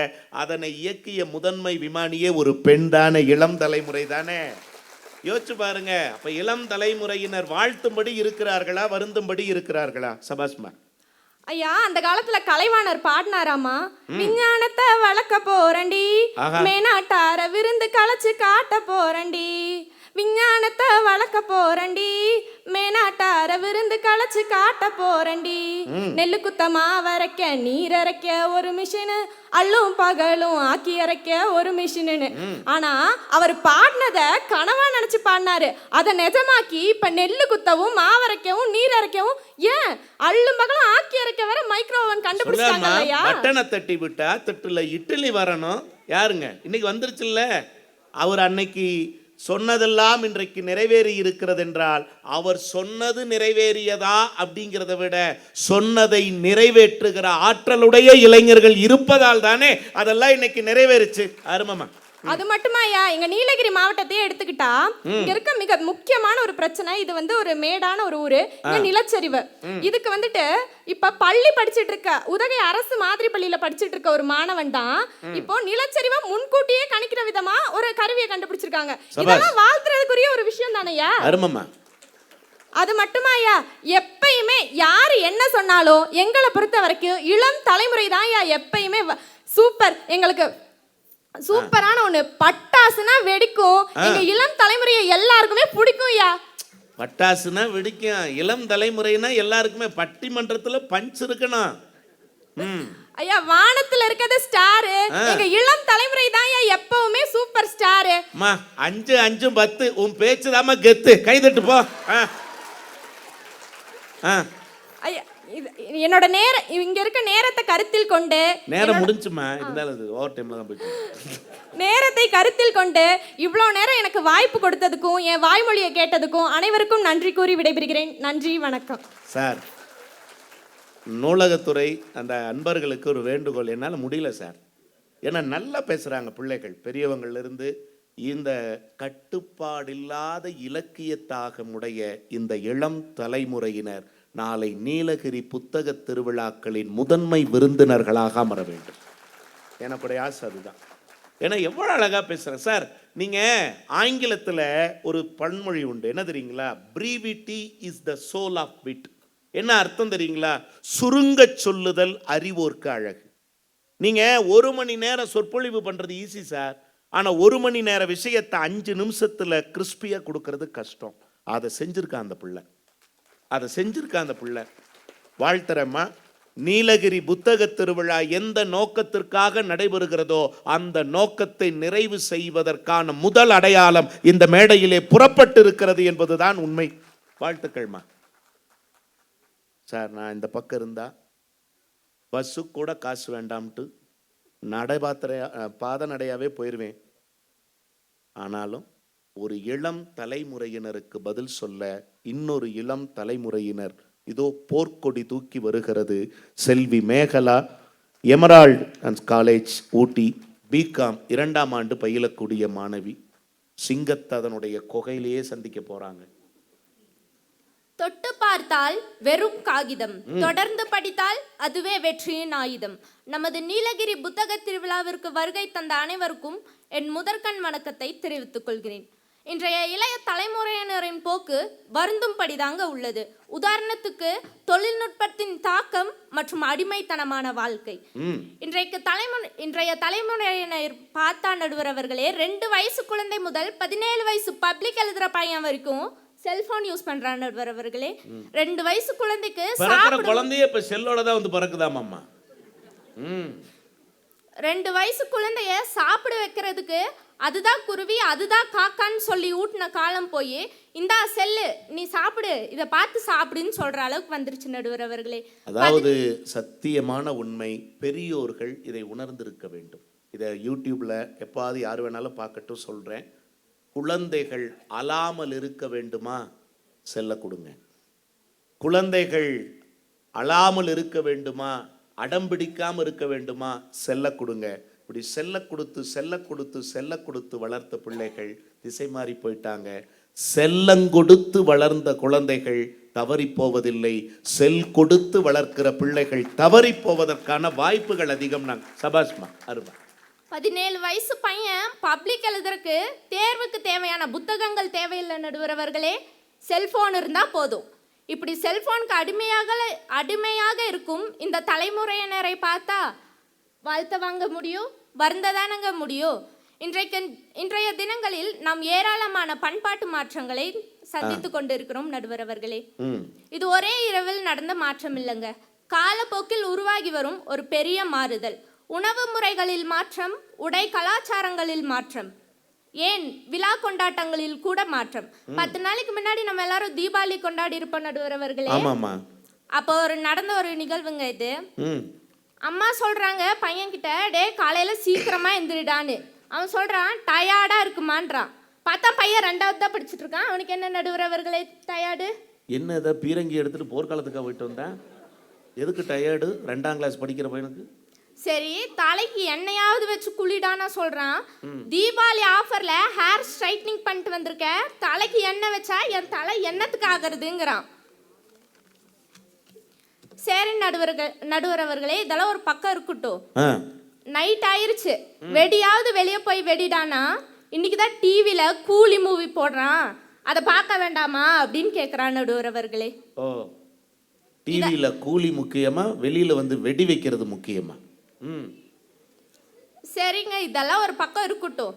இன்றைய இள தலைமுறையில் மரியாதை முறைகள் பறி போய்விட்டன நடுவர் அவர்களே. இன்னைக்கு பெரும்பாலானோருக்கு மரியாதையே கிடைக்கிறது இல்லைங்க. அதை மீறி அறிவுரை கூறும் பெரியவர்களை பார்த்து சொல்றாங்க, அவர் கிடைக்கிறார் பூமர் அங்கிள் அப்படின்னு சொல்ற அளவுக்கு வந்துட்டாங்க. கிரிஞ்சுங்கிறாம்மா, பூமர் கூட பரவாயில்ல, கிரிஞ்சு, ஒரு சரியான கிரிஞ்சுங்கிறான். அதுக்கு மீனிங் கண்டுபிடிக்கிறதுக்குள்ளேயே இன்னும் 2 முடி நரைச்சு போயிருதுமா நமக்கு. இது எங்க ஃப்ரீடம், எங்க லைஃப், எங்க ரூல்ஸ்னு பெரிய பெரிய வசனங்கள் எல்லாம் பேசுறாங்க நடுவர். எங்க ஏரியா உள்ள வராதேங்கறான். சில இடத்துல பெற்றவர்களுக்கு கூட மரியாதை கிடைக்கிறது இல்லைங்க நடுவர் அவர்களே. ஒரு பாடல் வரி சொல்லுது, தவறு என்பது தவறி செய்வது, தப்பு என்பது தெரிந்து செய்வது, தவறு செய்தவன் திருந்த பார்க்கணும், தப்பு செய்தவன் வருந்தியாகணும், நல்ல நல்ல பிள்ளைகளை நம்பி இந்த நாடே இருக்குது தம்பி. மரியாதை கொடுக்காதது தப்பு என்று தெரிந்தும் அவங்க வருந்த மாட்டாங்க நடுவர் அவர்களே, அவங்களுக்காக நம்ம தான் வருந்திட்டு இருக்கணும். எனவே இந்த தலைமுறையினரின் போக்கு வருந்தும்படியே உள்ளது என்று கூறி விடைபெறுகிறேன். நன்றி, வணக்கம். திரைப்படங்கள் குறித்து ஒரு வார்த்தை சொன்னா, யாரையும் விமர்சிக்கலைங்க, இது பொது மேடை, ஒரு நல்ல வாசிப்பு களத்திற்கான மேடை. ஒரு கவிஞன் அழகா எழுதினா, உலகத்தின் நாடுகளில் எல்லாம், உலகத்து நாடுகளின் எல்லைகள் எல்லாம் வரைபடத்தில் இருக்கின்ற போது ஏனோ தமிழ்நாட்டின் எல்லைகள் மட்டும் திரைப்படத்தோடவே முடிந்து விடுகிறதுன்னு ஒரு வார்த்தை சொல். நீங்கள் யோசிச்சு பாருங்க, அவர்கள் கொண்டாடக்கூடியவர்கள். நான் என்ன சொல்றேன், உங்களுக்கு எந்த நடிகரை பிடிக்குமோ நீங்கள் கொண்டாடுங்கள், நான் மறுக்கல. அந்த பிடித்த நடிகரை நீங்கள் கொண்டாடுங்கள். ஆனால் கொண்டாடப்படுவதென்பது வேறு, பின்பற்றப்படுவதென்பது வேறு. கொண்டாட வேண்டியவர்களை கொண்டாட்டத்தில் வையுங்கள், பின்பற்ற வேண்டியவர்களை வாழ்க்கையில் ஒரு ரோல் மாடலாக எடுத்து பின்பற்றுங்க. நான் என்ன சொல்றேன், நீங்க இந்த நிறைய குட்டீஸுக்கு புரிஞ்ச மாதிரி, சார் 3-4 வயசு சார், என் பையனுக்கு 4 வயசு. திடீர்னு 3 மணி சார், காலையில் அதிகாலையில் 3 மணி, நான் ஒரு நிகழ்ச்சிக்கு கிளம்பணுன்னு இருக்கிறேன். திடீர்னு போர்வைக்குள்ள இருந்துட்டு மோனிகா மோனிகாங்கிறான். 3 மணிக்கு யாரா அந்த மோனிகா சார்? ஒரு படத்தினுடைய பாதிப்பு தொடர்ந்து ஸ்க்ரீனில் பார்த்துக்கிட்டே இருக்கிறதுனுடைய பாதிப்பு சார். நீங்கள் யோசிச்சு பாருங்க. நானும் அவனை உட்காந்து 3 வயசு பிறந்ததுலேருந்து வாய் திறந்து பேச ஆரம்பிச்சிருந்து, மழலை மொழியில் ஆரம்பிச்சதுலேருந்து அறம் செய்ய விரும்பு, நீயே விரும்பிக்க போ அப்படிங்கிறான். நான் அறம் செய்ய விரும்புவ வலிந்து துணிக்கிறேன், வாயில் வரமாட்டேங்குது சார். ஆனால் இந்த மோனிகா எப்படி வந்ததுன்னே தெரியல சார், எந்த வழியாக வந்ததுன்னே தெரியல சார். யோசிச்சு பாருங்க சார். அதை ரசிக்கலாம், தப்பில்லை, இருந்துட்டு போங்க, ஒரு என்ஜாய்மெண்ட். நான் தப்பு சொல்லலை, நீங்கள் ஒன்றும் சாமியார் மாதிரி இருங்கன்னு நான் சொல்லலை. ஆனால் இன்னைக்கு சாமியார் அப்படி இல்லை, அது வேறு விஷயம். புரிந்து சிரித்தவர்களுக்கு நன்றி. யோசிச்சு பாருங்க. அப்படி இருங்கன்னு நான் சொல்லலை, சந்தோஷம், ஒரு என்ஜாய்மெண்ட் இருங்க. ஆனால் நீங்கள் மோனிகாவை ரசியுங்கள், டாக்டர் கலாமை பின்பற்றுங்கள், அவ்வளவுதான் விஷயம். நான் ரசிக்க வேண்டாம்னு சொல்லலடாமா. ஆனால் ரசிப்பது என்பது வேறு, பின்பற்றுவது என்பது வேறு. அதுக்கான வேறுபாடை தெரிஞ்சுக்கணும். நாங்கள் மகிழ்ச்சிமா ரொம்ப சிறப்பாக பேசினா அந்த பிள்ளைக்கு ஒரு நல்ல இன்னொரு முறை கைதட்டல் கொடுக்கலாம். தொடர்ந்து வாழ்த்தும்படி உள்ளதே என்கிற அணிக்கு வலு சேர்ப்பதற்காக சமூக நீதி மற்றும் மனித உரிமைகள் குழுவினுடைய புள்ளியியல் ஆய்வாளராக அமைந்திருக்கக்கூடிய கவிஞர் சுகுணன் அவர்கள். இளைய தலைமுறை வாழ்த்தும்படியே இல்லை அப்படிங்கிற மிகப்பெரிய குற்றச்சாட்டை வச்சுட்டு இருந்தாலும் நீங்க பேசும்போது கொஞ்சம் குழுகுலுன்னு இருந்தது. நல்லா பேசுங்க சார். அதே 5 நிமிஷம். நாங்க வாழ்த்துறதானே வந்திருக்கிறோம். அவங்களையும் சேர்த்து வாழ்த்துவீங்கன்னு நான் நினைக்கல சார். ஐயா, இவங்க எல்லாருக்கும் என்னதுன்னா அந்த செல்போனையும் இந்த பொழுதுபோக்கு தான் இவங்களுக்கு பெரிய டிஸ்டர்பன்ஸா இருக்கு. ஆமா ஆமா, செல்போன் எல்லாத்தையும் கெடுத்துருச்சு. ஏங்க இங்க வாங்க, ஊட்டியில புத்தகத்துல நடக்குது, வந்து பாருங்க அப்படின்னு சொன்னான் சார். அங்க 4 பேர் எந்திரிச்சிட்டான் சார், பாத்தீங்களா? எங்க நான் வரங்க அப்படின்னு கிளம்பிட்டேன். இத ஊரு பேர் ஊட்டி எல்லாத்துக்கும் தெரியுங்க. ஊட்டி சுற்றுலாத்தலம் எல்லாத்துக்கும் தெரியும். ஆனா உலகத்துக்கே தெரியாத ஒரு பட்டி காட்ட எங்க அன்பு தம்பி தங்கபாண்டியன் ஏங்க வாங்க அப்படின்னு சொல்லி கூமாப்பட்டி இன்னைக்கு பெரிய பிரபலமாகிட்டான். கூமாப்பட்டின்னு ஊர் யாருக்கா தெரியுமா? இது வரைக்கும் தங்கபாண்டி கூமாப்பட்டியை மட்டுமா காட்டினாரு? இன்னைக்கு அவன் காட்டுன்னு காட்டி நீ பிரபலமாயிட்டான். புரிந்து சிரித்தவர்களுக்கு நன்றி. ஒரு இளைஞன் அதே கருவியை வைத்து தன்னுடைய குக்கிராமத்திற்கு இன்னைக்கு டூரிஸ்ட் பிளேஸ் ஆகிட்டான். அப்போ கருவியில குற்றம் இல்ல, அந்த கருவியை பயன்படுத்துறாங்க பாத்தீங்களா, இவளுக்கு தான் குற்றம். அந்த கருவியை பயன்படுத்தி எப்படின்னு சொல்லி கொடுக்குறா பாத்தீங்களா? கருவிகளை தப்பு சொல்லாதீங்க, கையாளுவதில் தவறு செய்கிற மனிதர்களின் பிழைகளை கருவிகளின் பிழையாக்காது. இவங்க இந்த இளைஞர்களுக்கு வழிகாட்டுறாங்களையா, இந்த வழிகாட்டக்கூடியவர் இளைஞர்கள் எல்லாம் இவங்க குற்றவாளிகளா இவங்க வந்து அவங்களெல்லாம் வந்து வருந்தும்படியா இருக்கீங்களா? நான் என்ன சொல்றேன் குற்றச்சாட்டுன்னா, அவருக்கு வழி நடத்தக்கூடிய அந்த புதிய முது தலைமுறை இருக்காங்களா பெத்தவங்க, அவர்கள் தவறு மேல் கூட்டு சொல்றேன். ஐயா, நேத்து ஒரு பையன் இங்க வந்தான், இங்க வந்துட்டான், சீக்கிரம் வந்துருப்போன்னு சொல்லி நிகழ்ச்சிக்கு. அவன் என்ன பண்ணிட்டான், முதல் முறையா ஊட்டிக்கு வர்றவன் நேரம் இங்க மேடைக்கு வராம என்ன பண்ணிட்டான், ஒரு 1 hour தாமதமாட்டான். என்னப்பா தாமதம் வந்தேன் கேட்டேன். அவனுக்கு இந்த சேரிங் கிளாஸுக்கு ஒரு போர்டு இருக்குங்க. இந்த போர்டு வழிகாட்டு இருக்கு இல்லைங்க, ஃபிங்கர் போஸ்ட் மாதிரி கை காட்டி, இந்த கை காட்டி இந்த பக்கம் இல்லாமல் அந்த பக்கம் வச்சு விட்டானுவன். இவன் என்ன பண்ணிட்டான், அந்த பக்கம் தான் சேரிங் கிளாஸ் இருக்குன்னு சொல்லிட்டு நேராக 1:30 மணிக்கு சுற்றி இங்கே வர்றான். இப்போ அவனுடைய குற்றமா கை காட்டி அந்த வழிகாட்டியுடைய குற்றமா? ஏன்றா பெற்றவர்கள் இந்த சமுதாயத்தை வழிநடத்தக்கூடியவர்கள் இன்னைக்கு சரியான வழி காட்டுறதில்லை. அவர்களுக்கு சரியான வழியை காட்டுறதுனால எங்கள் இளைய தலைமுறை இன்னும் மிகப்பெரிய சாதிப்பாங்க. இவங்க சொன்னாங்க பொழுதுபோக்கு சினிமானாலயா கூலி படம் பார்த்து கேட்டாங்க. நடுவர்கள் அதே தீபாவளி என்று ஒரு அற்புதமான படம் வந்தது. தென்னாட்டு தேசத்தில வாழும் கூட்டம் வயலாடும் கூட்டம், கேட்டுங்க அந்த பாட்டு. மாரி செல்வராஜ் என்ற ஒரு இளைய தலைமுறையை சேர்ந்த ஒரு அற்புதமான டைரக்டர் இந்த சமுதாயத்திற்கு சொல்லக்கூடிய மிகப்பெரிய அருமையான ஒரு படத்தை தயாரிச்சு இப்போ வரைக்கும் இந்த தியேட்டர்ல ஓடிக்கிட்டு இருக்குங்க. காலமாடன் என்ற பைசன், அருமையான கருத்து, சமுதாயத்துடைய ஒற்றுமையை, இந்த நாட்டில் நிலவக்கூடிய ஒரு அவலத்தை, ஜாதிய கொடுமையை எப்படியெல்லாம் இந்த இளைஞர்களுக்கு ஏற்படுகிற விளையாட்டு தாகமுள்ள ஒரு இளைஞன் எப்படியால எவ்வளவு கஷ்டம் வந்தாலும் இவ்வளவு போராட்டங்களை போராட்டத்தை கடந்து தன் வாழ்க்கையிலே ஜெயிக்கிறான், ஜெயிக்கணும் அப்படிங்கிற சொல்லக்கூடிய அந்த இளைஞன் எடுத்த இளதரம் எடுத்த படம் அவங்களுக்கு கண்ணுக்கு தெரியாது. ம். வீணான போய் என்னத்தை அந்த காலத்து படத்தை போய் பார்த்துட்டு இருப்பாங்க. சோ இப்படியா நல்ல படைப்புகள் திரைத்துறையிலிருந்து வந்துகிட்டு இருக்கு. திரைப்படங்கள்ல நல்ல படங்கள் வருது இல்லைங்க? வருது இல்லைங்க. உங்களை யாரு பார்க்க வேணாம்னு சொன்னா? ஏஆர் ரஹ்மான் ஒரு இளைய தலைமுறை நாங்க என்ன இருந்தாங்க. கண்ணையா கட்டி விட்டோம்? கண்ணையை கட்டி விட்டோம். நல்லா கேளுங்க. ஏஆர் ரஹ்மான் தான் அவர் ஆஸ்கார்டு அவார்டு வாங்கும் போது எங்கள் இளைய தலைமை சேர்ந்தவர் என்ன பண்ணா, எல்லா புகழும் இறைவனுக்கே என்று அன்னை தமிழை அரியணை ஏற்றி தமிழின் பெருமையை உலகமெல்லாம் பரவ செய்து வந்தார் இல்லையா? இளைய தலைமுறைக்கு இந்த மண்ணின் மீது அக்கறை இருக்கு, இந்த தேசத்தின் மீது அக்கறை இருக்கு, இந்த மானுடத்தின் மீது அக்கறை இருக்கு. இது மட்டும் வேணும். நீங்க சொல்லுங்க, பொழுதுபோக்கு துறையில் தானே, செல்போன்ல தானே அப்படிங்கிற முடியாது. மாரியப்பன் என்ற மாற்றுத்திறனாளி என் அன்பு இளைய தலைமுறை சேர்ந்தவர், சேலத்தை சேர்ந்தவர் தெரியுங்களா? விளையாட்டில் இந்தியாவிற்காக பதக்கங்களை எள்ளி கொண்டு வந்தார் மாரியப்பன். மாரியப்பன் இப்ப எடுத்துக்கோங்க. இன்னைக்கு கண்ணகி நகர் கார்த்திகானா இன்னைக்கு எல்லாருக்கும் தெரியாது இல்லை. ஒரு எளிய குடும்பத்தில் துப்புரவு தொழிலாளி மகளாக பிறந்து ஒரு ஒடுக்கப்பட்ட அந்த பகுதியில் வாழ்ந்து கொண்டு இன்னைக்கு தேசத்துடைய பெருமையை என்ற இளைய சமுதாயம் விளையாட்டில் கூட வாழ்த்தும்படியான ஒரு நிலையை ஏற்படுத்திருக்காங்கன்னா இவங்களுக்கு அதெல்லாம் கண்டுக்கு தெரியாது. அவன் ஓவரா செல்போனை பார்க்கறான், திரைப்படத்தை பார்க்கறான். இன்னொன்று இவங்க அம்மா சொன்னாங்க, இவங்க சொன்னாங்க கடுக்கம் போடுறாங்க. காமால கண்டவங்களுக்கு பார்க்கறதெல்லாம் மஞ்சள் கண்டிப்பாங்கய்யா. அதாவது அற்புதமான ஒரு வெள்ளை பேப்பர் இருந்துச்சு, ஒரு வெள்ளை போர்டு இருக்குது. அந்த வெள்ளை போர்டுல ஒரு சின்ன ஒரு புள்ளி இருக்கும். அவ்வளவு பெரிய வெள்ளை போர்டு அவங்களுக்கு பாராட்டும்படி தெரியாது. அதுல இவங்க நினைச்சா ஒரு ஓவியம் வரையலாம். ஆனா அந்த கரும்புள்ளியை தான் உட்காந்துட்டு அது என்ன கருப்பா இருக்குது எப்படிலாம் சொல்லக்கூடிய இவ குற்றமே கண்டுபிடிக்கக்கூடிய கண்களை உடையவர்களா இருக்கிறாங்க. அதெல்லாம் மட்டுமல்ல ஐயா, இப்போ நான் மாதிரி பண்ண சொன்னேன், கார்த்திகாவை சொன்னேன். இவங்க நான் ஒரே ஒரு வார்த்தை சொல்றேன், இந்த எங்க இளைஞர் மேல் நீங்க கூடிய குற்றச்சாட்டுகள் இருக்கலாம், இல்லைன்னு சொல்லவில்லை. அவர் நான் பாராட்டும்படி தான் அவர்கள் பெருமையை கூட செயலை செஞ்சுக்கிட்டு இருக்காங்க. ஆனா இவர் என்ன பண்ணா, பட்டுக்கோட்டை அழகா சொல்லியிருப்பேன், யார் மேல குற்றம் என்பது. வேப்பமர உச்சியில் நின்று பேயொன்னு ஆடுதின்னு விளையாட போகும்போது சொல்லி வைப்பாக உந்தன் வீரத்தை கொழுந்திலேயே கிள்ளி வைப்பாக.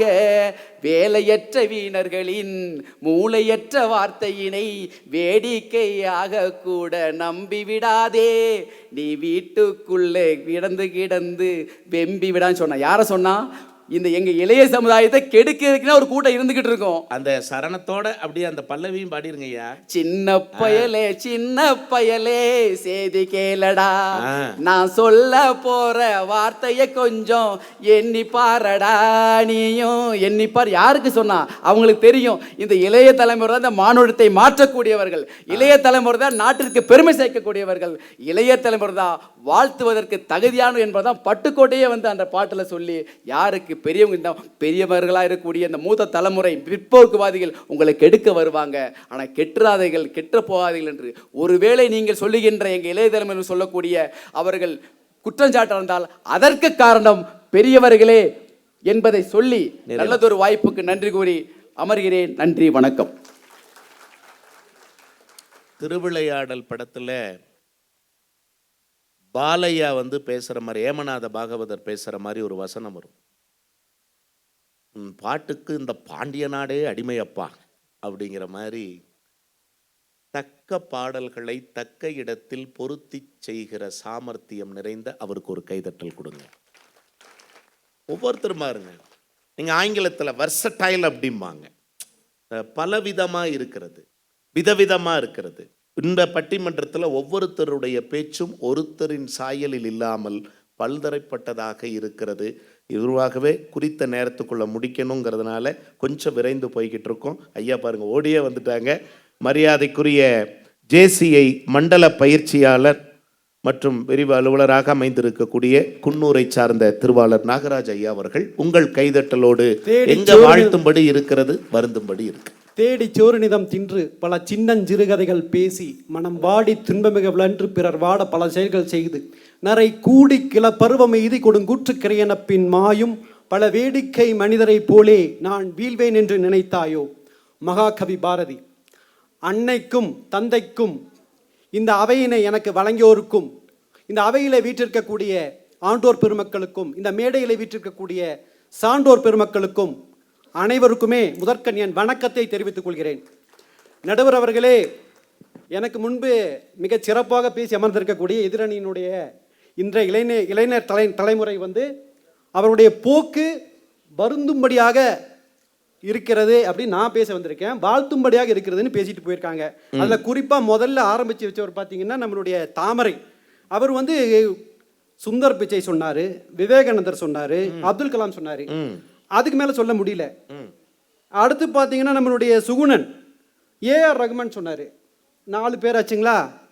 நாங்கள் கேட்குறது என்னன்னு கேட்டிங்கன்னா, மெஜாரிட்டி இன்றைக்கு பெரும்பான்மையான இளைஞர் சமுதாயம், இன்றைய இளம் தலைமுறை எதை நோக்கி சென்று கொண்டிருக்கிறது? இதுதான் என்னுடைய பாயிண்ட்.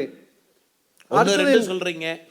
மதுமிதா வந்து சொன்னாங்க, ஆடியன்ஸாக இருக்கிறவங்களாம் பாருங்க, ஸ்டூடெண்ட்ஸ் தானே, வேற வழி இல்லை, ஸ்கூல்லேருந்து கூப்பிட்டு வந்து உட்கார வச்சுட்டாங்க. ரைட், அப்படியாவது இந்த ஸ்கூல் லைஃப்ல இருந்தே ஒரு ரிலீஃப் கிடைச்சா போதும், அந்த இடத்துல தாங்க கொண்டு வந்து வச்சிருக்காங்க, வந்து உட்கார்ந்துருக்காங்க. நடுவரில் எனக்கு இவங்களெல்லாம் பார்க்கும்பொழுது எனக்கு ஒரே ஒரு சம்பவம் தான் ஞாபகத்துக்கு வருது. ஒரு கோழி பண்ணையில் ஒரு 4 டிப்டாப் அதிகாரிகள் ஒரு நாள் வந்து ஆய்வுக்கு வந்திருக்காங்க. ஐயா, நீங்கள் கோழி எப்படியெல்லாம் பண்ணுறீங்க, இந்த கோழி எப்படி வளர்ப்பு, அதெல்லாம் தெரிஞ்சுக்கலான்னு வந்திருக்கோம், கொஞ்சம் சொல்லித்தரீங்களான்னு வாங்க அப்படின்னு அந்த கோழி பண்ணை உரிமையாளர் அவரை அப்படியே அந்த 4 அதிகாரிகளையும் கூப்பிட்டு போயிருக்கார், 4 டிப்டாப்பு இருக்கிறவங்களையும். என்ன இந்த கோழிகளுக்கெல்லாம் என்ன மாதிரி தீவனங்கள்லாம் கொடுக்குறீங்க, என்ன பண்ணுறீங்க? ஐயா, நான் வந்து இந்த கோழிகளுக்கெல்லாம் முந்திரி, பாதாம், பிஸ்தா, அப்புறம் டிராகன் ஃப்ரூட் ஜூஸ் தான் கொடுப்பேன். அடுத்தது இந்த மினரல் வாட்டர் தான் கொடுப்பேன். சரி, வெரி குட். நாங்கள் வந்து வருமான வரித்துறையிலேருந்து வரோம், நீங்கள் வந்து இந்த கோழிகளுக்கெல்லாம் அதிகப்படியாக செலவு பண்ணியிருக்கீங்க, அதனால் நீங்கள் இவ்வளோ பணம் கட்டணும் டேக்ஸ் அப்படின்னு எழுதி கொடுத்துட்டு போயிட்டாங்க. ஒரு 4 நாள் கழிச்சதுங்க, வேற ஒரு 4 அதிகாரிகள் வந்தாங்க. நாங்கள் உங்கள் கோழி பண்ணையை சுற்றி பார்க்கலான்னு வந்திருக்கோம், எந்த டிபார்ட்மெண்ட்னு சொல்லலை. இவருக்கு உரிமையாளருக்கு ஒரே சாக்கா போச்சு. சரி, சமாளிப்போன்னு சொல்லிட்டு இந்த கோழிகளுக்கெல்லாம் என்ன பண்ணுறீங்க, என்ன தீவனம் கொடுக்குறீங்க, என்ன பண்ணுறீங்கன்னு கேட்டாங்க. அவன் கேட்டதும் அந்த உரிமையாளர் சொல்கிறாரு, ஐயா, இந்த கோழிகளுக்கு நான் தீவனமாக எதுவுமே போடுறதில்லை, பச்சை தண்ணி கூட கொடுக்கறதில்ல, அதுவாக ஏதாவது சாப்பிட்டுட்டு வரும் அப்படின்னு சொன்னார். அதுக்கு அந்த அதிகாரிகள் சொன்னாங்க, நாங்கள் வந்து பறவைகள் நல வாரியத்திலேருந்து வரோம், நீங்கள் வந்து இந்த பறவைகளை வந்து கொடுமைப்படுத்துறீங்க, அதனால் வந்து உங்களுக்கு வந்து ஃபைன் போட்டிருக்கேன், அபராதம் வச்சுருக்கேன், ஃபைன் கட்டுங்கன்னு சொல்லிட்டு போயிட்டாங்க. மறுபடியும் ஒரு 4 நாள் கழிச்சது வேறொரு 4 பேர் வந்தாங்க. அதே கேள்வி, கோழிகள்லாம் எப்படி வளர்த்துறீங்க, எப்படி அப்படின்னு கேட்டாங்க. அதுக்கு உரிமையாளர் சொன்னார், ஐயா, நான் தினமும் காலையில் எந்திரிச்ச உடனே ஒரு கோழிக்கு 10 ரூபாய் கொடுத்துருவேன், அந்த கோழியாக போய் அதுக்கு என்ன வேணுமோ அது வாங்கி சாப்பிட்டுக்கும். அந்த மாதிரி தான் இருக்கா நடுவர்களே. இவங்க 4 பேர் பேசுகிறத பார்த்தீங்கன்னா 3 பேர் பேசி முடிச்சிட்டாங்க. அப்படி தான் பேசுகிறாங்க. என்ன எப்படி சமாளிக்கிறது, இந்த தலைப்பை எப்படி கொண்டு போகிறதுனே தெரியாமல் இருக்காங்க. நம்மளுடைய துரைராஜ் அவர்கள் அருமையாக சொன்னார். அதையே நான் கொஞ்சம் மாற்றி சொல்கிறேன். அப்பெல்லாம் பார்த்தீங்கன்னா யமதர்மன் வந்து எருமை வாகனத்தில் வருவார். குப்புசாமி 92 வயசாச்சு, ஆண்டு அனுபவிச்சிட்டேன், கொள்ளு பேத்தியெல்லாம் எடுத்தாச்சு, போகலாமா? ஆமாங்க, என்னால் இப்போ முடியல, முன்ன போல முடியல, வந்துடுறையா அப்படின்னு பாசகர் போட்டு இழுத்துட்டு போயிடுவாருங்க. இப்போ யமதர்மன் வந்து தன்னுடைய வாகனத்தை மாற்றிட்டாருங்க. ஆமாம், இந்த எருமை மாதிரியே ஒரு பைக் இருக்கும் பாருங்க, இந்த பின்னாடி இந்த சீட்டு வந்து மேலே அப்படி தூக்குன மாதிரி இருக்கும், இந்த எருமைக்கு திமிழ்ல மேலே ஏறி இருப்பாங்க. அதே மாதிரி அது எருமை மாடு மாதிரி இருக்காது. சரிங்க, காட்டெருமை. ஆக மொத்தம் எருமை வருது இல்லைங்களா, காட்டெருமை. ரைட்டுங்களா? ஏறி உட்காந்துறாங்க. நம்ம நடுவர் சொன்னாரா, நம்ம தலைவர் துரைராஜ் சொன்னார், 100ல் போகிறான், 120ல் போகிறான், கடைசியில் 108 வருது, அள்ளிட்டு போகுது. இப்போ கடைசி அப்படி 120ல் அவன் எங்கே தான் போகிறான்னு அவங்க இப்போ விசாரணையில் என்ன சொல்கிறாங்கன்னா 10 மணிக்கு கடை சாத்திடுவாங்களாம். என்னங்க, 10 மணிக்கு கடை சாத்திடுவாங்க. கடைனா அது விளக்கமாக சொல்ல முடியாதுங்க, ஏன்னா நம்ம பெரும்பான்மையானவங்க வந்து பள்ளி மாணாக்கர்களாக இருக்கிறதுனால. நான் ஒன்று தெரிஞ்சுக்குங்க, நான் ஒரு ஊர்கிட்ட கேட்டேன், ஒருத்தர் கடைனான்னு, கடைனா கடை தான் சார், நீங்கள் எந்த ஊரில் போய் கடை எங்கே இருக்குன்னு கேளுங்க, குடிக்கிறவனாக இருந்தால் நேராக கூட்டிகிட்டே போயிடுவான், குடிக்கிறவனாக இருந்தால் கரெக்டாக டைவர்ட் பண்ணுவான். என்ன நடக்குதுன்னு தெரியல. நடுவர்களே, அப்புறம் இன்றைக்கு நம்ம பெரும்பான்மை மாணவர்களாக இருக்கிறதுனால, ஏன்னா டைம் நேரத்தினுடைய அருமையை கருதி இந்த மாணவர்களுடைய சம்பவம் இப்போ அவங்க படிக்கிற இடத்துல வந்து ஆசிரியர்களை கேள்வி கேட்க தொடங்கிட்டாங்க. ஒருத்தர் மாணவர்கள் ஆசிரியர்களை பார்த்து கேட்டாங்க, பிறப்பு ஒரு முறை, ஆமாம். இறப்பு ஒரு முறை, சரியா சார்? ஆமாம். அப்புறம் ஏன் சார் எங்களுக்கு எப்போதுமே ரெகுலராக டெஸ்ட்டாக வைக்கிறீங்க, எக்ஸாமாக வைக்கிறீங்க? முடியல நடுவர்களே. அவர் சார் சொன்னது புரிஞ்சதாடா? பிறக்கிறது ஒரு முறை தான், birth one time, death one time, exam மட்டும் எதுக்கு ஹவு மெனி டைம்ஸ்? வா, நன்றிடா தங்கங்களா. நிறைவாக இன்னொன்று நீ சந்தோஷமா இருக்கிறதுக்கு இன்னொன்று சொல்லட்டுமா?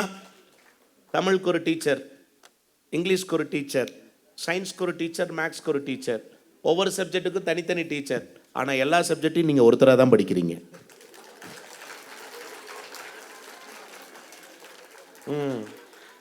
நிறைவாக ஒரே ஒரு விஷயத்தை மட்டும் சொல்லி நிறைவு சொல்லிடுறேன். செய்கிறேன். இந்த ஒரு சம்பவம், உண்மையாக நடந்த சம்பவம் நடுவர்களே. ஒரு பள்ளி, தனியார் பள்ளி, என்னுடைய மனைவி வந்து அந்த தனியார் பள்ளியினுடைய ஆசிரியராக பணியாற்றி வருகிறார். 12ஆம் வகுப்பு மாணவன். அவன் கொஞ்சம் ஒல்லியாக இருப்பான், உடம்பு ஒல்லியாக இருக்கும். அதாவது அது வந்து இயற்கை, அதாவது உடம்பு வரும்போது வரும் எல்லாத்துக்கும். இப்போ நானே கல்யாணத்துக்கு முன்னாடி பார்த்தீங்கன்னா ஒல்லி குச்சியாக தான் இருப்பேன். ஆமாங்க. அவருக்கு வந்து ஒரு ஆசை, நம்ம உடம்பு வந்து 6 பேக் பண்ணணும், கொஞ்சம் நல்ல புஷ்டியாக வரணும் அப்படின்னு சொல்லிட்டு ஜிம்முக்கு போயிருக்கிறாங்க. உண்மை சம்பவம். ஜிம்முக்கு போயிருக்காரு. ஜிம்முக்கு போய் ட்ரை பண்ணியிருக்காரு, கொஞ்சம் உடம்பு 6 பேக்காக வரல. அப்போ அங்கே ஒரு அறிவுரை, ஒரு ஆலோசனை சொல்லியிருக்காங்க. இந்த புரோட்டீன் சப்ளிமெண்ட்டு கொஞ்சம் நீங்கள் இன்டேக் பண்ணிட்டீங்கன்னா உங்களுக்கு வந்து இந்த 6 பேக் ஆட்டோமேட்டிக்காக. புரோட்டீன் உணவுகள்லாம் சாப்பிட்டா அதிகமாக சப்ளிமெண்ட்டு தனியாகவே விற்குதுங்க, அதனுடைய பவுடர் தனியாகவே விற்குதுங்க. சரிங்கய்யா. இந்த மாணவனும் அதை வந்து அந்த ஸ்டூடெண்ட்டும் சாப்பிட்ருக்காருங்க. என்ன நடந்ததுன்னா, ஸ்கின் அலர்ஜி ஆகிருக்குங்க, உடம்பு பூரா ஸ்கின் அலர்ஜி ஆகிருக்கு. அவர் வந்து மாஸ்க்கு போட்டுட்டு தான் பள்ளிக்கூடத்துக்கு வராரு. தனிமையில் இருப்பார், மெஸ்ஸில் எல்லாம் போய் தனியாக உட்காந்து தான் சாப்பிடுவார், தனியாக உட்காந்து சாப்பிடுவார். அவருடைய போக்கிலே ஒரு மாற்றங்கள் தெரியுது. ஒரு நாள் என்ன பண்ணியிருக்கிறாரு, விடியற்காலை அவருடைய வீட்டிற்கு முன்பு 5 லிட்டர் பெட்ரோலுங்க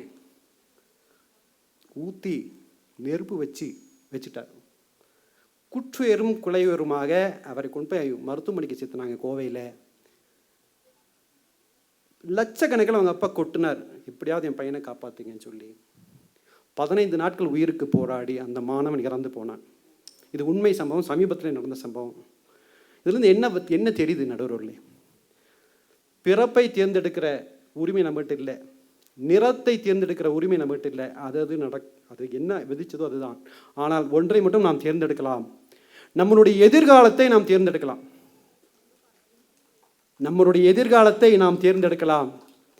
இந்த மாணவன் இன்றைக்கு செயற்கை நுண்ணறிவு வந்து ரொம்ப அபரிமிதமான வளர்ச்சியாக, விஞ்ஞானத்தினுடைய வளர்ச்சியாக இருந்தாலும் கூட இயற்கைக்கு எதிராக எது செய்தாலும் அதில் வந்து நம்ம வெற்றி அடைய முடியாது. பெரியதாக யோசியுங்கள், சிறியதாக துவங்குங்கள், ஒரே நாளில் உயர்ந்து விட முடியாது என்று கூறி, வாழ்வது ஒரு முறை, வாழ்த்தட்டும் தலைமுறை என்று கூறி வாய்ப்புக்கு நன்றி பாராட்டி விடைபெறுகிறேன். நன்றி, வணக்கம். அதாவது ஒரு விஷயம் என்ன கேட்டிங்கன்னா, நிறைய கவிதைகள், நிறைய ஜோக்கு நிறைய எழுதி நான் ப்ரிப்பேர் பண்ணிட்டு வந்தேன். ஏன்னா இல்லைங்க, அது ரைட்டுங்க ஐயா, எவ்வளவு சீக்கிரம் என்னால எவ்வளவு முடியுமோ, ஏன்னா இருக்கிற ஆடியன்ஸ் எந்திரிச்சு போயிடக்கூடாது இல்லைங்களா? ஒவ்வொருத்தரா போறாங்க, ஏதோ அவசரமா போவாங்க. மிக்க நன்றி அவர்கள். ஆனா ஐயாவுக்கு ஒரு நல்ல கைதட்டல் கொடுங்க. அவர் உண்மையிலுமே ஒரு பயிற்சியாளருக்கே உரிய அந்த தன்மையோடு பேசிய ஐயா நகராஜ் ஐயா அவர்களுக்கு இந்த மன்றம் வாழ்த்துக்களை தெரிவித்துக் கொள்கிறது. ஐயா, நான்லாம் டைரி அங்கேயே வச்சுட்டேன். நான் உண்மை எழுதின டைரி உள்ளே இருக்கு, ரூம்குள்ளேயே வச்சுட்டேன், க்ரீன் ரூம்குள்ளேயே வச்சுட்டு வந்துட்டேன். ஏன்னா இங்கே நேரச்சூழல் எனக்கு உண்மையிலுமே அவ்வளவு. இங்கே பாருங்கன்னு, இன்னொரு 10 நிமிஷத்துக்குள்ளே முடிச்சிருவோம். சரியா? நான் பார்த்துக்கிறேன், ஒன்றும் பிரச்சனை இல்லை. பதறாமல் நம்ம எல்லோரும் வீட்டுக்கு போகிறோம். சரியா? அதனால் ஒன்றும் பிரச்சனை இல்லை. ஆசிரியைகளும் அருள் கூர்ந்து ஒரு 10, ஏன்னா வெறும் நாற்காலிகளை பார்த்து கிழக்கே அமர்ந்திருக்கிற நாற்காலியே அப்படின்னு பேச முடியாது. நான் பேசி பழக்கம் இருக்குது, ஆளே இல்லாமல் அரை மணி நேரம் பேசுவேன் நான்லாம். அப்படி பேசி வளர்ந்த ஆளியா நான்? உண்மையா அது நான் என்னோட தீர்ப்புல நான் சொல்கிறேன்.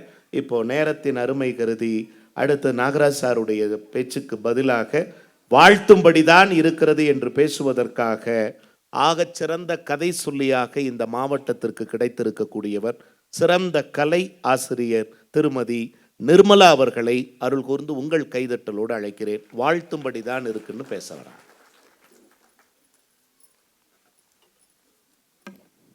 எனக்கு நீங்கள் எந்திரிச்சு உட்காரவும் இந்த மியூசிக் சேரில் மாறிட்டே இருப்பாங்களா சார், அந்த மாதிரி இருந்துச்சு. ஓ நல்லா இருக்கு. எல்லாருமே பக்கத்தில் ஃபோக்கஸ் செய்யுங்க. நல்லா இருக்கு. 10 மாதம் என்னை கருவில் சுமந்தெடுத்த எனது அன்னைக்கும், இன்று வரை பல மேடைகளில் என்னை சுமந்து கொண்டிருக்கும் தமிழ் அன்னைக்கும், அவை நிறைந்த ஆன்றோர்க்கும் சான்றோர்க்கும் எம்மை போன்றோர்க்கும் மறுக்கண் வணக்கத்தை உறுத்தாக்கி கொண்டு எனதுரையை துவங்குகின்றேன். ஐயா, இந்த மஞ்ச கண்ணாடி போட்டுட்டு பார்க்குறவங்களுக்கெல்லாம் மஞ்ச காமாலன்னு சொல்லுவாங்க பார்த்தீங்களா, அந்த மாதிரி இருக்குங்க ஐயா இந்த எதிரணியினர் பேசுறது. இளம் தலைமுறையினர் எத்தனை சாதனை படைக்கக்கூடிய செயல்கள் செஞ்சு வாழ்த்தும்படி இருக்கிறாங்க. ஆனால் இவங்க வருந்தும்படி இருக்குன்னு சொல்லி பேசுறதுக்காக இந்த 4 பேர் வந்திருக்காங்க பார்த்தீங்களா. இதை பார்க்கும்போது தாங்க ஐயா என் மனசு வருத்தப்படுது. ஐயா, நம்ம ஒரு பத்திரிகை நிருபர் வந்து விண்கல நாயகன் டாக்டர் ஏபிஜே அப்துல் கலாம் ஐயா அவர்கள்கிட்ட போய் கேட்டிருக்காங்க, ஐயா நம்ம நாட்டோட அழிக்க முடியாத ஒரு சொத்துன்னா நீங்கள் எதை சொல்லுவீங்க, விலை மதிக்க முடியாத ஒரு சொத்துன்னா நீங்கள் எதை சொல்லுவீங்க அப்படின்னு கேட்டிருக்காங்க. அதுக்கு நம்ம ஐயா என்ன சொல்லியிருக்காங்க தெரியுமா, வீரத்தின் திறவுகோல், விவேகத்தின் இருப்பிடம், ஆற்றலின் வித்து, அதுவே நம் இளைஞர்கள் தான் நம் நாட்டின் சொத்து அப்படின்னு சொல்லியிருக்காருங்க ஐயா. இந்த ஒரு வார்த்தையே போதுங்க ஐயா, இளைஞர்கள் நம் நாட்டோட சொத்து அப்படின்னா அவங்க வாழ்த்தக்கூடிய செயல்கள் செஞ்சனால தானங்க ஐயா. ஆனால் அதே மாதிரிங்கய்யா அந்த காலத்தில் நம்ம ஒரு சில வார்த்தைகள் சொல்லுவாங்க, இது வந்து நாசவன் தெரு, இது வந்து வண்ணான் தெரு அப்படின்லாம் சொல்லுவாங்க. ஆனால் இன்று இது டாக்டர் தெரு, இது வக்கீல் தெரு, இது டீச்சர்ஸ் காலனிங்கிற ஒரு பேர் வந்திருக்குன்னா இளைஞர்கள் அனைவரும் நல்லா படித்து முன்னுக்கு வந்தனால தானங்கய்யா நடக்குது. அதே மாதிரி எங்கள் அணியில் சுகுணன் ஐயா சொன்னாங்க கண்ணகி தெரு, அதாவது கீர்த்தியை பற்றி அவங்க பேசியதனுடைய ஆழமான பொருள் சிலருக்கு சென்றிருக்கவில்லை என்று நான் எண்ணுகிறேன். சாதிய அடையாளங்களை எல்லாம் துடைத்தெறிந்த சாதனைகளை இன்றைக்கு இளம் தலைமுறையினர் படைத்திருக்கிறார்கள்னு சொன்னாங்க. மகிழ்ச்சிமா, நல்ல கருத்தை சொல்லியிருக்கீங்க ஐயா. இன்றைக்கு ரொம்ப வைரலாக ஒரு மெசேஜ் வந்துட்டு இருக்கு. இந்தியாவோட தங்க மகள் கார்த்திகா அவங்க பார்த்தீங்க அப்படின்னா கண்ணகி நகர் அப்படின்னு சென்னையில் ஒரு நகர் இருக்குங்க ஐயா. நாங்கள் கண்ணகி நகர்லேருந்து தான் வரேன்னு சொல்கிறதுக்கு மக்கள் பயப்படுவாங்க. ஏன்னா அந்த சமூகத்தில் இருக்கவங்க கூலி வேலை செய்யக்கூடியவங்க, அவங்க எப்படி இருப்பாங்களோ அப்படின்னு சொல்லி மக்கள் புறக்கணிப்பாங்க அப்படின்னு சொல்லி அந்த பேர் சொல்லக்கூட பயப்படுற ஒரு ஏரியாவிலேருந்து அந்த பொண்ணு வந்து இன்னைக்கு பக்ரைன் நாட்டில் ஒரு கபடி போட்டி நடந்ததுங்கய்யா. அதில் இந்தியா நாட்டோட துணை கேப்டனாக பங்கேற்று தங்க பதக்கம் வென்றிருக்காங்க. அது எவ்வளோ பெரிய விஷயங்க ஐயா. அதே மாதிரி அவங்க அது விளையாட்டில் ஜெயிச்சதா மட்டும் இல்லை, அந்த கண்ணகி நகரை பெருமைப்படுத்துகிற மாதிரி universal Kannagi Nagar women's kabaddi club அப்படிங்கிற ஒரு இது பயிற்சி குழுவும் ஆரம்பிச்சு அவங்க பயிற்சியும் கொடுத்துட்டு இருக்காங்க ஐயா. அவங்க பேர் என்ன சொன்னீங்கம்மா? கார்த்திகாங்க ஐயா. கண்ணகி நகர் கார்த்திகா. எந்த விளையாட்டுல அவங்க? கபடி. கபடியில். உண்மையா கபடிங்கிறது உங்களுக்கு தெரியும், அப்படி காலை பிடிச்சி இழுத்து வாரி வாரி விடுவாங்க. நான் ஒன்று சொல்கிறேன் சார், எத்தனை பேர் காலை வாரினாலும் ஒரு தமிழன் நினைத்தால் தலை நிமிர முடியும் என்பதை உலக அரங்கிற்கு உணர்த்தி காட்டியவள் ஒரு தமிழச்சி. அருமம்மா. ஐயா, இன்றைய தலைமுறையினர் எப்போ பார்த்தாலும் ஃபோன்லேயே இருக்காங்க, இன்ஸ்டால இருக்காங்கன்னு சொல்கிறாங்க. இந்த புத்தக திருவிழாவோட அரங்கில் பார்த்தீங்கன்னா நம்ம கூடலூரை சேர்ந்த ஒரு அரசு பள்ளி மாணவி செல்ஃபோன்னால் ஒரு ஆப்பே கண்டுபிடிச்சிருக்காங்க ஐயா. இந்த கூடலூர் பகுதியிலலாம் யானைகள்னால நிறைய சேதம் ஏற்படுது. அந்த ஏஐ மூலமாக ஊருக்குள்ளே வரக்கூடிய யானை வருது அப்படின்னாலே நம்ம ஃபோனுக்கெல்லாம் மெசேஜ் வர மாதிரியும், அந்த யானை முரட்டுத்தனமாக நடந்துக்கிட்டா அந்த ஏஐ மூலமாக வினோதமான சத்தம் எழுப்பி அந்த யானையை திரும்ப காட்டுக்குள்ளே அனுப்பக்கூடிய ஒரு ஆப் கண்டுபிடிச்சிருக்காங்க ஐயா ஏஐ மூலமாக. இது வாழ்த்தக்கூடியதாக தானங்க ஐயா இருக்கு. இது மற்றவர்களுக்கு எப்படியோ, ஆனால் மலைவாழ் மக்களுக்கும் நீலகிரி போன்ற உயர்ந்த இடத்தில் இப்படிப்பட்ட சோதனைகளை எதிர்கொள்பவர்களுக்கும் இது ஆகச்சிறந்த கண்டுபிடிப்பாக இருக்கும். அதுதான் உண்மை. ஐயா, இப்போ நம்ம நாகராஜ் ஐயா சொன்னாங்க மாணவர் வந்து ஒருத்தர் தற்கொலை பண்ணிக்கிட்டாங்க அப்படின்னு சொல்லி. சில இந்த மாதிரி விஷயங்களும் நடக்க தான் செய்யுது, நான் அதை மறுக்கலை. ஒரு நல்ல செழிப்பான வயல்ல சில கலைகளும் இருக்கதாங்க ஐயா செய்யுது. அதுக்காக நம்ம விவசாயமே பண்ண மாட்டோம்னு சொல்ல முடியுமா? இந்த மாணவர் தற்கொலை பற்றி நீங்கள் நல்லா யோசிச்சு பார்த்தீங்கன்னு வச்சுக்கோங்களேன். அவன் ப்ரோட்டீன் பவுடர் வாங்குறான், அவன் சாப்பிட்றான், உடல்நிலை ஃபஸ்ட்டு ஸ்கின் அலர்ஜி வருது, அடுத்து அவன் வந்து தற்கொலை பண்ணிக்கிற அளவுக்கு அந்த குழந்தை அவ்வளோ கஷ்டத்தில் இருக்கு. அந்த வீட்டில் இருக்க பெரியவங்க அதை கவனிக்காமல் என்னங்கய்யா செஞ்சாங்க? அப்போ நம்ம வருத்தப்பட வேண்டியது அந்த குழந்தைய நினைத்தா, அந்த பெரியவங்களை நினைத்தா? கண்காணிக்க வேண்டிய நேரத்தில் கண்காணித்திருந்தால் கவலைப்பட வேண்டிய நேரத்தில் கவலைப்பட்டு இருக்க வேண்டிய சூழ்நிலை இருந்திருக்காதேன்னு கேட்குறாங்க. அது யோசிக்க வேண்டும் ஐயா. அதே மாதிரி நம்ம அந்த பொண்ணுக்கு வந்து சொன்னாங்க ஐயா, அதாவது பெரியவங்களெல்லாம் வந்து மதிக்கிறது. நீங்கள் நோயின்னு 100 குறைய பார்க்கும்போதெல்லாம் சொல்லிக்கிட்டே இருந்தீங்கன்னா எங்கள் பசங்க என்னங்கய்யா பண்ணுவாங்க? இன்றைய இளைய முறையினர் ரொம்ப ஹாப்பியாக அச்சீவ்மெண்ட் பண்ணிட்டு நிறைய விஷயங்கள் வாழ்த்தும்படி பண்ணுறாங்க. அப்படின்னா மதிக்கிறவங்கள ஹார்ட்லேயும் மதிக்காதவங்கள மியூட்லேயும் வச்சுட்டு க்யூட்டாக நம்ம எல்லாம் வாழ்த்துற மாதிரி வாழ்ந்துட்டு போகிறாங்க ஐயா. ட்விங்கிள் ட்விங்கிள் லிட்டில் ஸ்டாரு, இங்கே இளைய தலைமுறையினர் தான் சூப்பர் ஸ்டாருன்னு சொல்லி எனது ஒரே நிறைவு செய்கின்றேன். நன்றி, வணக்கம். ட்விங்கிள் ட்விங்கிள் லிட்டில் ஸ்டார், இளைய தலைமுறைகள் தான் நாளைய சூப்பர் ஸ்டார். மகிழ்ச்சிமா, ஒரு நல்ல கைதட்டல் கொடுங்க. அழகாக முடிச்சிருக்காங்க. ஆனால் அந்த அவங்க அழகாக கதை சொல்லிங்கிறதுக்கு உரிய முறையில் அந்த குரலில் ரொம்ப அழகான ஒரு தாய்மையின் இழையோடு அழகாக பேசியிருக்காங்க. அன்பு சகோதரிக்கு இனிய வாழ்த்துக்களை சொல்லி நிறைவு பேச்சாளர் அவங்க ஒரு 5 நிமிஷம், நான் ஒரு 3 நிமிஷம், சரியா முடிச்சுட்டு நம்ம கிளம்பிடலாம். நிறைவு பேச்சாளராக வருகை தர இருக்கிறவர் உற்ற நேரத்தில் ஆபத் பாந்தவனாக, இன்றைக்கு வரக்கூடிய ஒரு பேச்சாளர் வர முடியாத ஒரு சூழ்நிலையாக இருந்தாலும் நான் வரேன் சார் நல்ல பேச்ச அப்படின்னு சொல்றதுக்கு ஓய்வு பெற்ற தலைமை ஆசிரியை, நம்முடைய உதகை வாசகர் வட்டத்தினுடைய தலைமை பொறுப்பிலே இருக்கக்கூடிய மரியாதைக்குரிய அம்மா திருமதி அமுதவள்ளி அவர்கள் உங்கள் கைதட்டலோடு வருந்தும்படி உள்ளதே என்று தன் நிறைவு பேச்சினை வழங்க வருகிறார். அனைவருக்கும் இனிய தமிழ் வணக்கம்.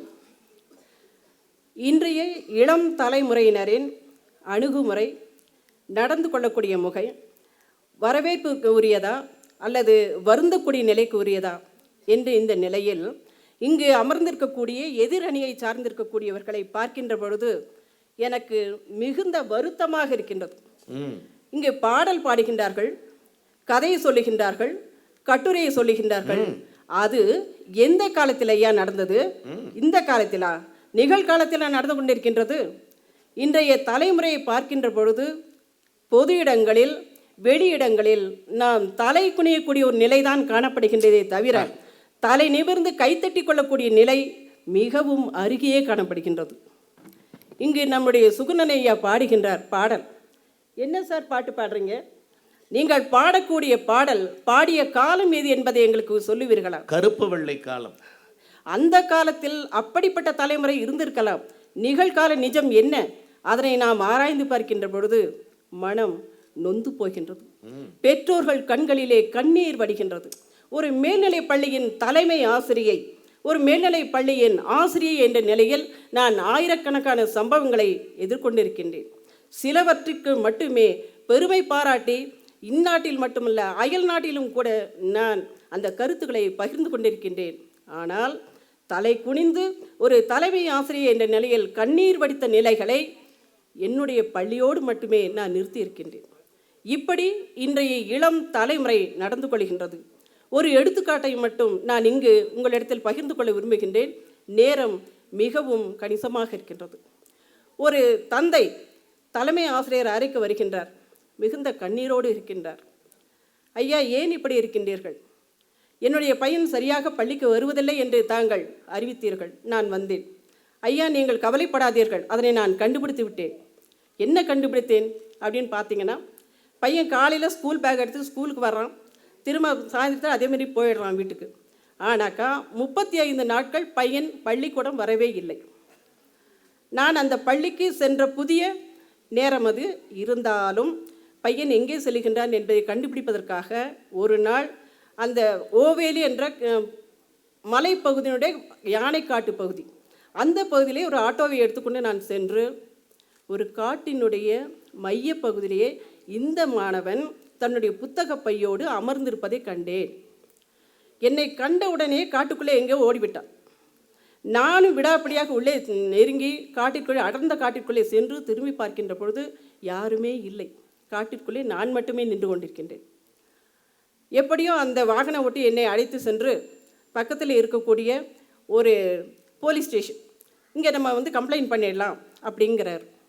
உடனே நானும் அங்கே சென்று அந்த போலீஸ்காரங்கிட்டலாம் சொல்லிவிட்டு, பையனை கண்டுபிடிச்சிங்கன்னா ஸ்கூல் கூட்டிகிட்டு வந்துடுங்க, பயப்படுத்த வேண்டாம், திட்ட வேண்டாம்னு சொல்லியாச்சு. சரி, ஒரு அரை மணி நேரத்தில் பையனை கண்டுபிடிச்சிட்டோம்னு சொல்லி கூட்டிகிட்டு வராங்க. பெற்றோரையும் நான் வர சொல்லிட்டேன். இந்த அப்பா என்னுடைய ரூமுக்கு முன்னாடி கை கூப்பி கண்ணீர் வடியோடு நின்றுட்டுருக்கார். ஏங்க ஐயா இப்படி அழுகுறீங்க, என்னாச்சு? அம்மா, எனக்கு இந்த பையன் வேண்டாம், நீங்களே வச்சுக்குங்க. என்ன ஆச்சுங்க?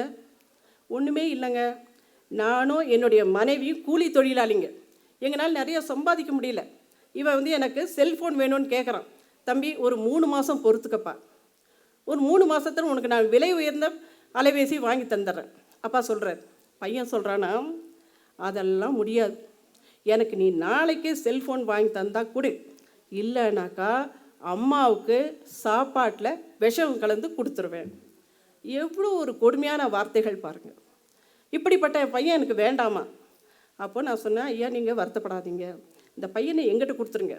இவன் ஒரு களிமண் உருண்டையாக இருந்தால் பரவாயில்ல, இவனை நன்றாக பதப்படுத்தி பக்குவப்படுத்தி ஒரு பொன் மகுடமாக உங்களிடத்தில் நான் திருப்பி தருகின்றேன் என்று அவருக்கு நான் வாக்கு கொடுத்தேன். அவரும் தன்னுடைய கண்களை துடைத்து கொண்டு திரும்பி சென்று விட்டார். சில மாதங்கள் கழிந்தது. மாணவனை நன்றாக அறிவுறுத்தி 12ஆம் வகுப்பு தேர்விலே தேர்ச்சி பெற செய்து அவனை கல்லூரிக்கு அனுப்பி வைத்த ஒரு சூழ்நிலை எனக்கு ஏற்பட்டது. இந்த மாணவர்கள் இன்றைய இளைய தலைமுறை பெற்றோருக்கு மரியாதை செலுத்துவதில்லை. தங்களுக்கென்று வீட்டிற்கு ஒரு அறையை தேர்ந்தெடுத்துக் கொள்கின்றார்கள். அந்த அறை கதவினுடைய தாளிட்டுக் கொள்கின்றார்கள். அவர்களை எப்படி கண்காணிக்க முடியும்? எவ்வளோதான் நீங்கள் தட்டுங்க, திறக்க மாட்டாங்க. சாப்பிடுப்பா, வரமாட்டாங்க. சாப்பாட்டு வெளியில் வச்சுருக்க, எடுத்துகிட்டு போ, வாங்கிக்கோ, வரமாட்டாங்க. அப்படி இருக்கக்கூடிய இளைய தலைமுறையை எப்படி நான் திருத்த முடியும்? பெற்றோர்கள் எல்லோருமே கல்வி கற்றவர்களாக இருப்பது இல்லை. கல்வி கற்காத பெற்றோர்களும் இருக்கின்றார்கள். அவர்களை எளிதாக ஏமாற்றுகின்றார்கள். பள்ளிக்கு செல்வதாக கூறி எங்கெல்லாமோ செல்லுகின்றார்கள். கூடாத நட்பை பின்பற்றுகின்றார்கள். பார்க்க கூடாதவற்றையெல்லாம் பார்த்து கொண்டிருக்கின்றார்கள். கேட்க தேவையற்றதையெல்லாம் கேட்டுக்கொண்டிருக்கின்றார்கள். செல்லக்கூடாத இடங்களுக்கெல்லாம் சென்று கொண்டிருக்கின்றார்கள். ஆகவே இப்படிப்பட்ட இளம் தலைமுறை தாமாகவே மனம் உவந்து மனம் திருந்தி நல்லவர்களாக மாற வேண்டும். அப்படி மாறினால்தான் முதிய பருவத்தில் வயதான காலத்தில் தங்களது பெற்றோர்களை தாங்கி பிடிக்கக்கூடிய வேர்களாக அவர்களால் இருக்க முடியும். தங்களுக்கு பாடம் கற்பித்த ஆசிரியர்களுக்கு மகுடம் சூட்டி மகிழ்விக்க முடியும். தாம் பிறந்த நாட்டுக்கும் வீட்டுக்கும் பெருமை சேர்க்க முடியும். அப்படிப்பட்ட தலைமுறை உருவாகும் என்ற நம்பிக்கையோடு விடைபெறுகின்றேன். நன்றி, வணக்கம். நான் ஒரு 2 செய்தியை மட்டும் சொல்லி தீர்ப்பு நீங்களே முடிவு பண்ணல. எனக்கு நண்பர் நீயானான கோபிநாத் அவர்களிடத்திலே கூட நான் ஒரு வார்த்தை சொல்லுவதுண்டு. நீங்கள் நல்ல வாதங்களை செய்கிறீர்கள், இரு தரப்பினருக்கிடையே வாதங்களை செய்கிறீர்கள். ஆனால் வாதத்திற்கு தீர்வு என்று ஒன்று சொல்ல வேண்டும். இங்கு தீர்ப்புகள் தேவையில்லை. புத்தக திருவிழா பட்டிமன்ற மேடையில் நான் தீர்ப்பு சொல்ல போவதில்லை, ஒரு தீர்வு சொல்லலாம் என நினைக்கிறேன். ஏனால் தீர்ப்புகள் மாறலாம், தீர்வுகள் வழிகாட்டும். தீர்ப்புகள் மாறலாம், தீர்வுகள் வழிகாட்டும். நாளை இதே இடத்தில் நாளை ஆண்டு ஏதோ ஒரு நடுவர், ஏதோ ஒரு அறிஞர், ஏதோ ஒரு பேச்சாளர் பேசலாம். ஆனால் ஒரு முறை வந்தாரே அவர் சொன்ன கருத்து என்று நீங்கள் ஒன்றும் இல்லைம்மா. நீங்கள் புத்தக திருவிழாக்கள் நான் சொல்ற ஒரே வார்த்தை, இங்க இருக்கக்கூடிய பெருமக்கள் எல்லாம் உங்கள் மனம் என்னும் நிலத்தில் தூவுகிற வேலையை செய்யவில்லை, விதைக்கின்ற வேலையை செய்து கொண்டிருக்கிறார்கள். மறந்துடாதீங்க. ஏன்னா தூவுறது எல்லாமே முளைக்குமா சொல்ல முடியாது. ஆனால் விதைப்பதில் பெரும்பான்மையான விதைகள் முளைக்கும் என்பதுதான் உண்மை. ரொம்ப அருமையா இதற்காக பாடுபட்ட அத்தனை பேருக்கும் மீண்டும் என் நன்றிகளை சொல்லி வாழ்த்தும்படி இருக்கிறதா, வருந்தும்படி இருக்கிறதா? கூட்டம் குறைவா இருக்குன்னு கொஞ்சம் யோசிக்காதீங்க சார் அப்படின்னு என்னை கூட்டிட்டு வந்தவங்க சொன்னாங்க. ஒன்று சொல்றேன், எண்ணிக்கையில் அதிகமானவர்கள் முன்னிலையில் பேசுவதை விட எண்ணங்களில் வலிமையானவர்கள் முன்னிலையில் பேசுவதுதான் சிறப்பு. ஒரு எவ்வளவு கேட்குறீங்க, சின்ன குழந்தை உள்வாங்குதுமா ஒரு விஷயத்தை. ஒரு ஆசிரியைக்கு இதை விட என்ன பெருமை வேணும்? நீங்கள் வகுப்பறைக்குள் கற்றுக் கொடுக்கக்கூடிய ஒன்றை வெளி உலக சூழ்நிலையில் கற்றுக்கொள்வதற்கான வாய்ப்பை இன்றைக்கு புத்தக திருவிழா மேடை அவர்களுக்கு வழங்கி இருக்கிறது. யோசித்து பாருங்கள். எனக்கு அந்த பாப்பா சொன்னாங்க, அந்த ஏஐ அந்த ஒரு வார்த்தை கூட சொன்னாங்க. ஏஐ தொழில்நுட்பம் நீங்க ஒரு 8 ஆண்டுகளுக்கு மேல் இருக்கும் என நான் நினைக்கிறேன். கோவையில் ஆட்சியர் கூட்டம் கருத்தரங்கம், ஆட்சியர் வளாகத்தில் கருத்தரங்கம் கூட்டம். எதுக்காக அப்படின்னா இதே சப்ஜெக்ட். மேற்கு தொடர்ச்சி மலையிலிருந்து யானைகள் அப்படியே பாரதியார் பல்கலைக்கழகம் அந்த பக்கத்தில் இருக்கிற ஊருக்குள்ளையெல்லாம் வந்துடுது. ஹாஸ்டலுக்குள்ளேயெல்லாம் எட்டி பார்த்து என்ன மெனு, அதே சாம்பாரா அப்படின்ட்டு எல்லாம் போகுது. இதுக்கு ஒரு தீர்வே இல்லையா அப்படிங்கிற மாதிரி அதுக்கு என்ன பண்ணலாம், இது எப்படி நாம ப்ரொடெக்ட் பண்றது, அதுக்கு அவங்க கருத்துக்களை சொல்லுங்கன்னு கருத்து கேட்டாங்க. அதில் ஒரு கருத்தாளராக நானும் போயிருந்தேன். இந்த செய்தியை சொன்னவர் யாரு தெரியுங்களா? மதிப்புக்குரிய ஓசை அமைப்பினுடைய நிறுவனர் காளிதாசன் அவர்கள். உங்களுக்கெல்லாம் தெரிஞ்சிருக்கும் அவரை. சார் அந்த இதில் எல்லாரும் சொன்னாங்க அதை அப்படி பண்ணணும், இது அப்படி பண்ணணும், இது அப்படி பண்ணணும்னு. ஒரு 7ஆம் வகுப்பு படிக்கக்கூடிய மாணவி, 7ஆம் வகுப்பு படிக்கிற பிள்ளைக்கு எவ்வளோங்க சார் வயசு இருக்கும்? 12 வயசு இருக்கும். அந்த பிள்ளை, நான் ஒன்று சொல்லலாமா சார், எல்லா பார்வையும் அந்த குழந்தை மேலே போகுது, இந்த குழந்தை என்ன சொல்ல போறா, எல்லாருக்கும் தெரியாததையே நீ சொல்லிட போற. சார், குழந்தைகள் ஏதாவது சொல்ல வந்தால் கொஞ்சம் கொடுத்து கேளுங்க. உனக்கு என்ன தெரியும் உட்காரு, உனக்கு என்ன தெரியும் உட்காரு. பையன் அப்பா அம்மா சாப்பிட்டுக்கிட்டே இருக்காங்க, அப்பா சாப்பிட்டுட்டே இருக்க, அப்பா வாயை மூடிட்டு சாப்பிட்றேன், சோறு திங்கும் போது வாயை திறக்காதுன்னு சொல்லியிருக்கேன்ல, அப்பா சாப்பிட்றைய மண்டை உடைக்கணுமா, அப்பா சாப்பிட்டு முடிச்சுட்டு எதுவாக இருந்தாலும் பேசு. சாப்பிட்டு முடிச்சு கையை கிளப்பி வாயை தொடச்சிட்டு ஏப்ப விட்டு கேட்டார், என்னடா நீங்கள் சாப்பிட்ட தட்டில் ஒரு பாச்சை பூச்சி கிடத்துதான் சொன்னேன். எப்படி இருக்கு அவருக்கு? அவனை சொல்ல விடணும்ல சார், சொல்ல விட்டாதானே. அவன் சொல்ல விடாம வாய மூடு வாய மூடு வாய மூடு. சார், சில நேரங்களில் குறும்பு செஞ்சாதான் சார் குழந்தைகள், குறும்பு செஞ்சாதான் குழந்தைகள். அரும்பு விட்டாதானுங்க செடி, குறும்பு செஞ்சாதாங்க குழந்தைகள். அந்த குறும்புத்தனத்தை, நான்லாம் உன் வயசுல எவ்வளோ சமத்தா இருந்தேன் தெரியுமா, அவங்க அப்பா அம்மாட்ட கேட்டால் தெரியும். அவங்க அம்மா அப்பா பக்கத்தில் இல்லாத தைரியத்தில் பல பத்தவங்க சொல்ற ஒருத்தர், நான்லாம் உன் வயசுல எப்படி படித்தேன் தெரியுமா, நீ பள்ளிக்கூட பக்கமே போயிருக்க மாட்டேன். மேடம் சொன்ன மாதிரி பள்ளிக்கூடத்துக்கு வந்து அட்டண்டன்ஸ் கொடுத்துட்டு காட்டு பக்கம் ஓடி இருப்பேன். யோசிச்சு பாருங்க. ஆனா நம்ம குழந்தைகள் முன்னாடி அப்படி சொல்ல முடியுமா? நான்லாம் எப்படி படித்தேன் தெரியுமா, எந்த அப்பாவும் சொன்னதில்லை என்ன ரேங்க் வாங்கணும் கடைசி வரைக்கும். ஆனா நம் இருக்கட்டும், எந்த நம்பிக்கையில பையன் படிப்பான், அப்பா நல்லா படிச்சிருக்காரு, நம்மளும் நல்லா படிக்கணும். யோசிச்சு பாருங்க. இதுதான் சார் சந்தோஷம். சில நேரங்களில் உண்மைகள் கசக்கும், சில நேரங்களில் பொய்களும் இனிக்கும், சில நேரங்களில் பொய்களும் இனிக்கும். இருக்கட்டும், விடுங்க. அப்ப எல்லா பார்வையும் அந்த குழந்தை மேல போச்சு. என்ன சொல்லிட போறா இந்த குழந்தை? இந்த என்ன என்ன என்ன கேட்குறீங்க எல்லாரும், என்ன சொல்றீங்க? அம்மா, இந்த யானை மேற்கு தொடர்ச்சி மலையிலேருந்து கீழே இறங்குது, எல்லா பக்கம் வந்து நாசம் பண்ணுது, உயிர்கள் உடைமைகள் எல்லாம் சேதமாக்குது, இதை தடுக்கிறதுக்கு என்ன பண்ணலாம்? ஓஹோ, ஒன்று பண்ணலாம். இந்த மலை இருக்குல்ல, பெரிய மேற்கு தொடர்ச்சி மலை, இதை சுற்றி வேலி போட்டுடலாம். வேலியா? மலையை சுற்றி கூட்டம் அப்படி சிரிச்சது கொல்லுன்னு. ஒருத்தர் கேட்டாரு, வேலி போட்டா மட்டும் யானை மலையிலிருந்து கீழே வராதோ? இந்த குழந்தை சொன்னாங்க, யானை மலையிலிருந்து கீழே வருமானு எனக்கு தெரியாது, மனிதர்கள் தேவையில்லாமல் யானையினுடைய வாழ்விடத்தை பாதிக்க மாட்டார்கள். சார், 12 வயசு சார் அந்த குழந்தைக்கு. 12 வயசுல மாவட்ட ஆட்சியரினுடைய கருத்து கேட்பு கூட்டத்தில் ஒரு சின்ன மூளைக்குள் எப்படி சார் இப்படி யோசிச்சுது? அதனுடைய வாழ்விடத்தை எப்பொழுது மனிதர்கள் நாசம் செய்தார்களோ அப்பொழுதுதான் அதுவும் மனிதர்களினுடைய வாழிடத்தை தேடி வந்தது. அப்ப அதை நம்ம ப்ரொடெக்ட் பண்ணணும்னா நம்மளை நாம ப்ரொடெக்ட் பண்ணிக்கணும்ங்கிற ஒரு வார்த்தையை சொன்னா சார், இது வாழ்த்தும்படி இல்லையா, வருந்தும்படி. ஒரே ஒரு வார்த்தை சொல்றேன். எங்க நண்பர் வீடு கட்டினார், புது வீடு சார், 70 லட்சம் ரூபா. நல்லா இருக்கும். கூட்டிட்டு போய் மனுஷன் காட்டுறார், இதுதான் சார் பெட்ரூம், இதுதான் சார் பாத்ரூம். யோ, பாத்ரூம் பார்த்ததே இல்லையா?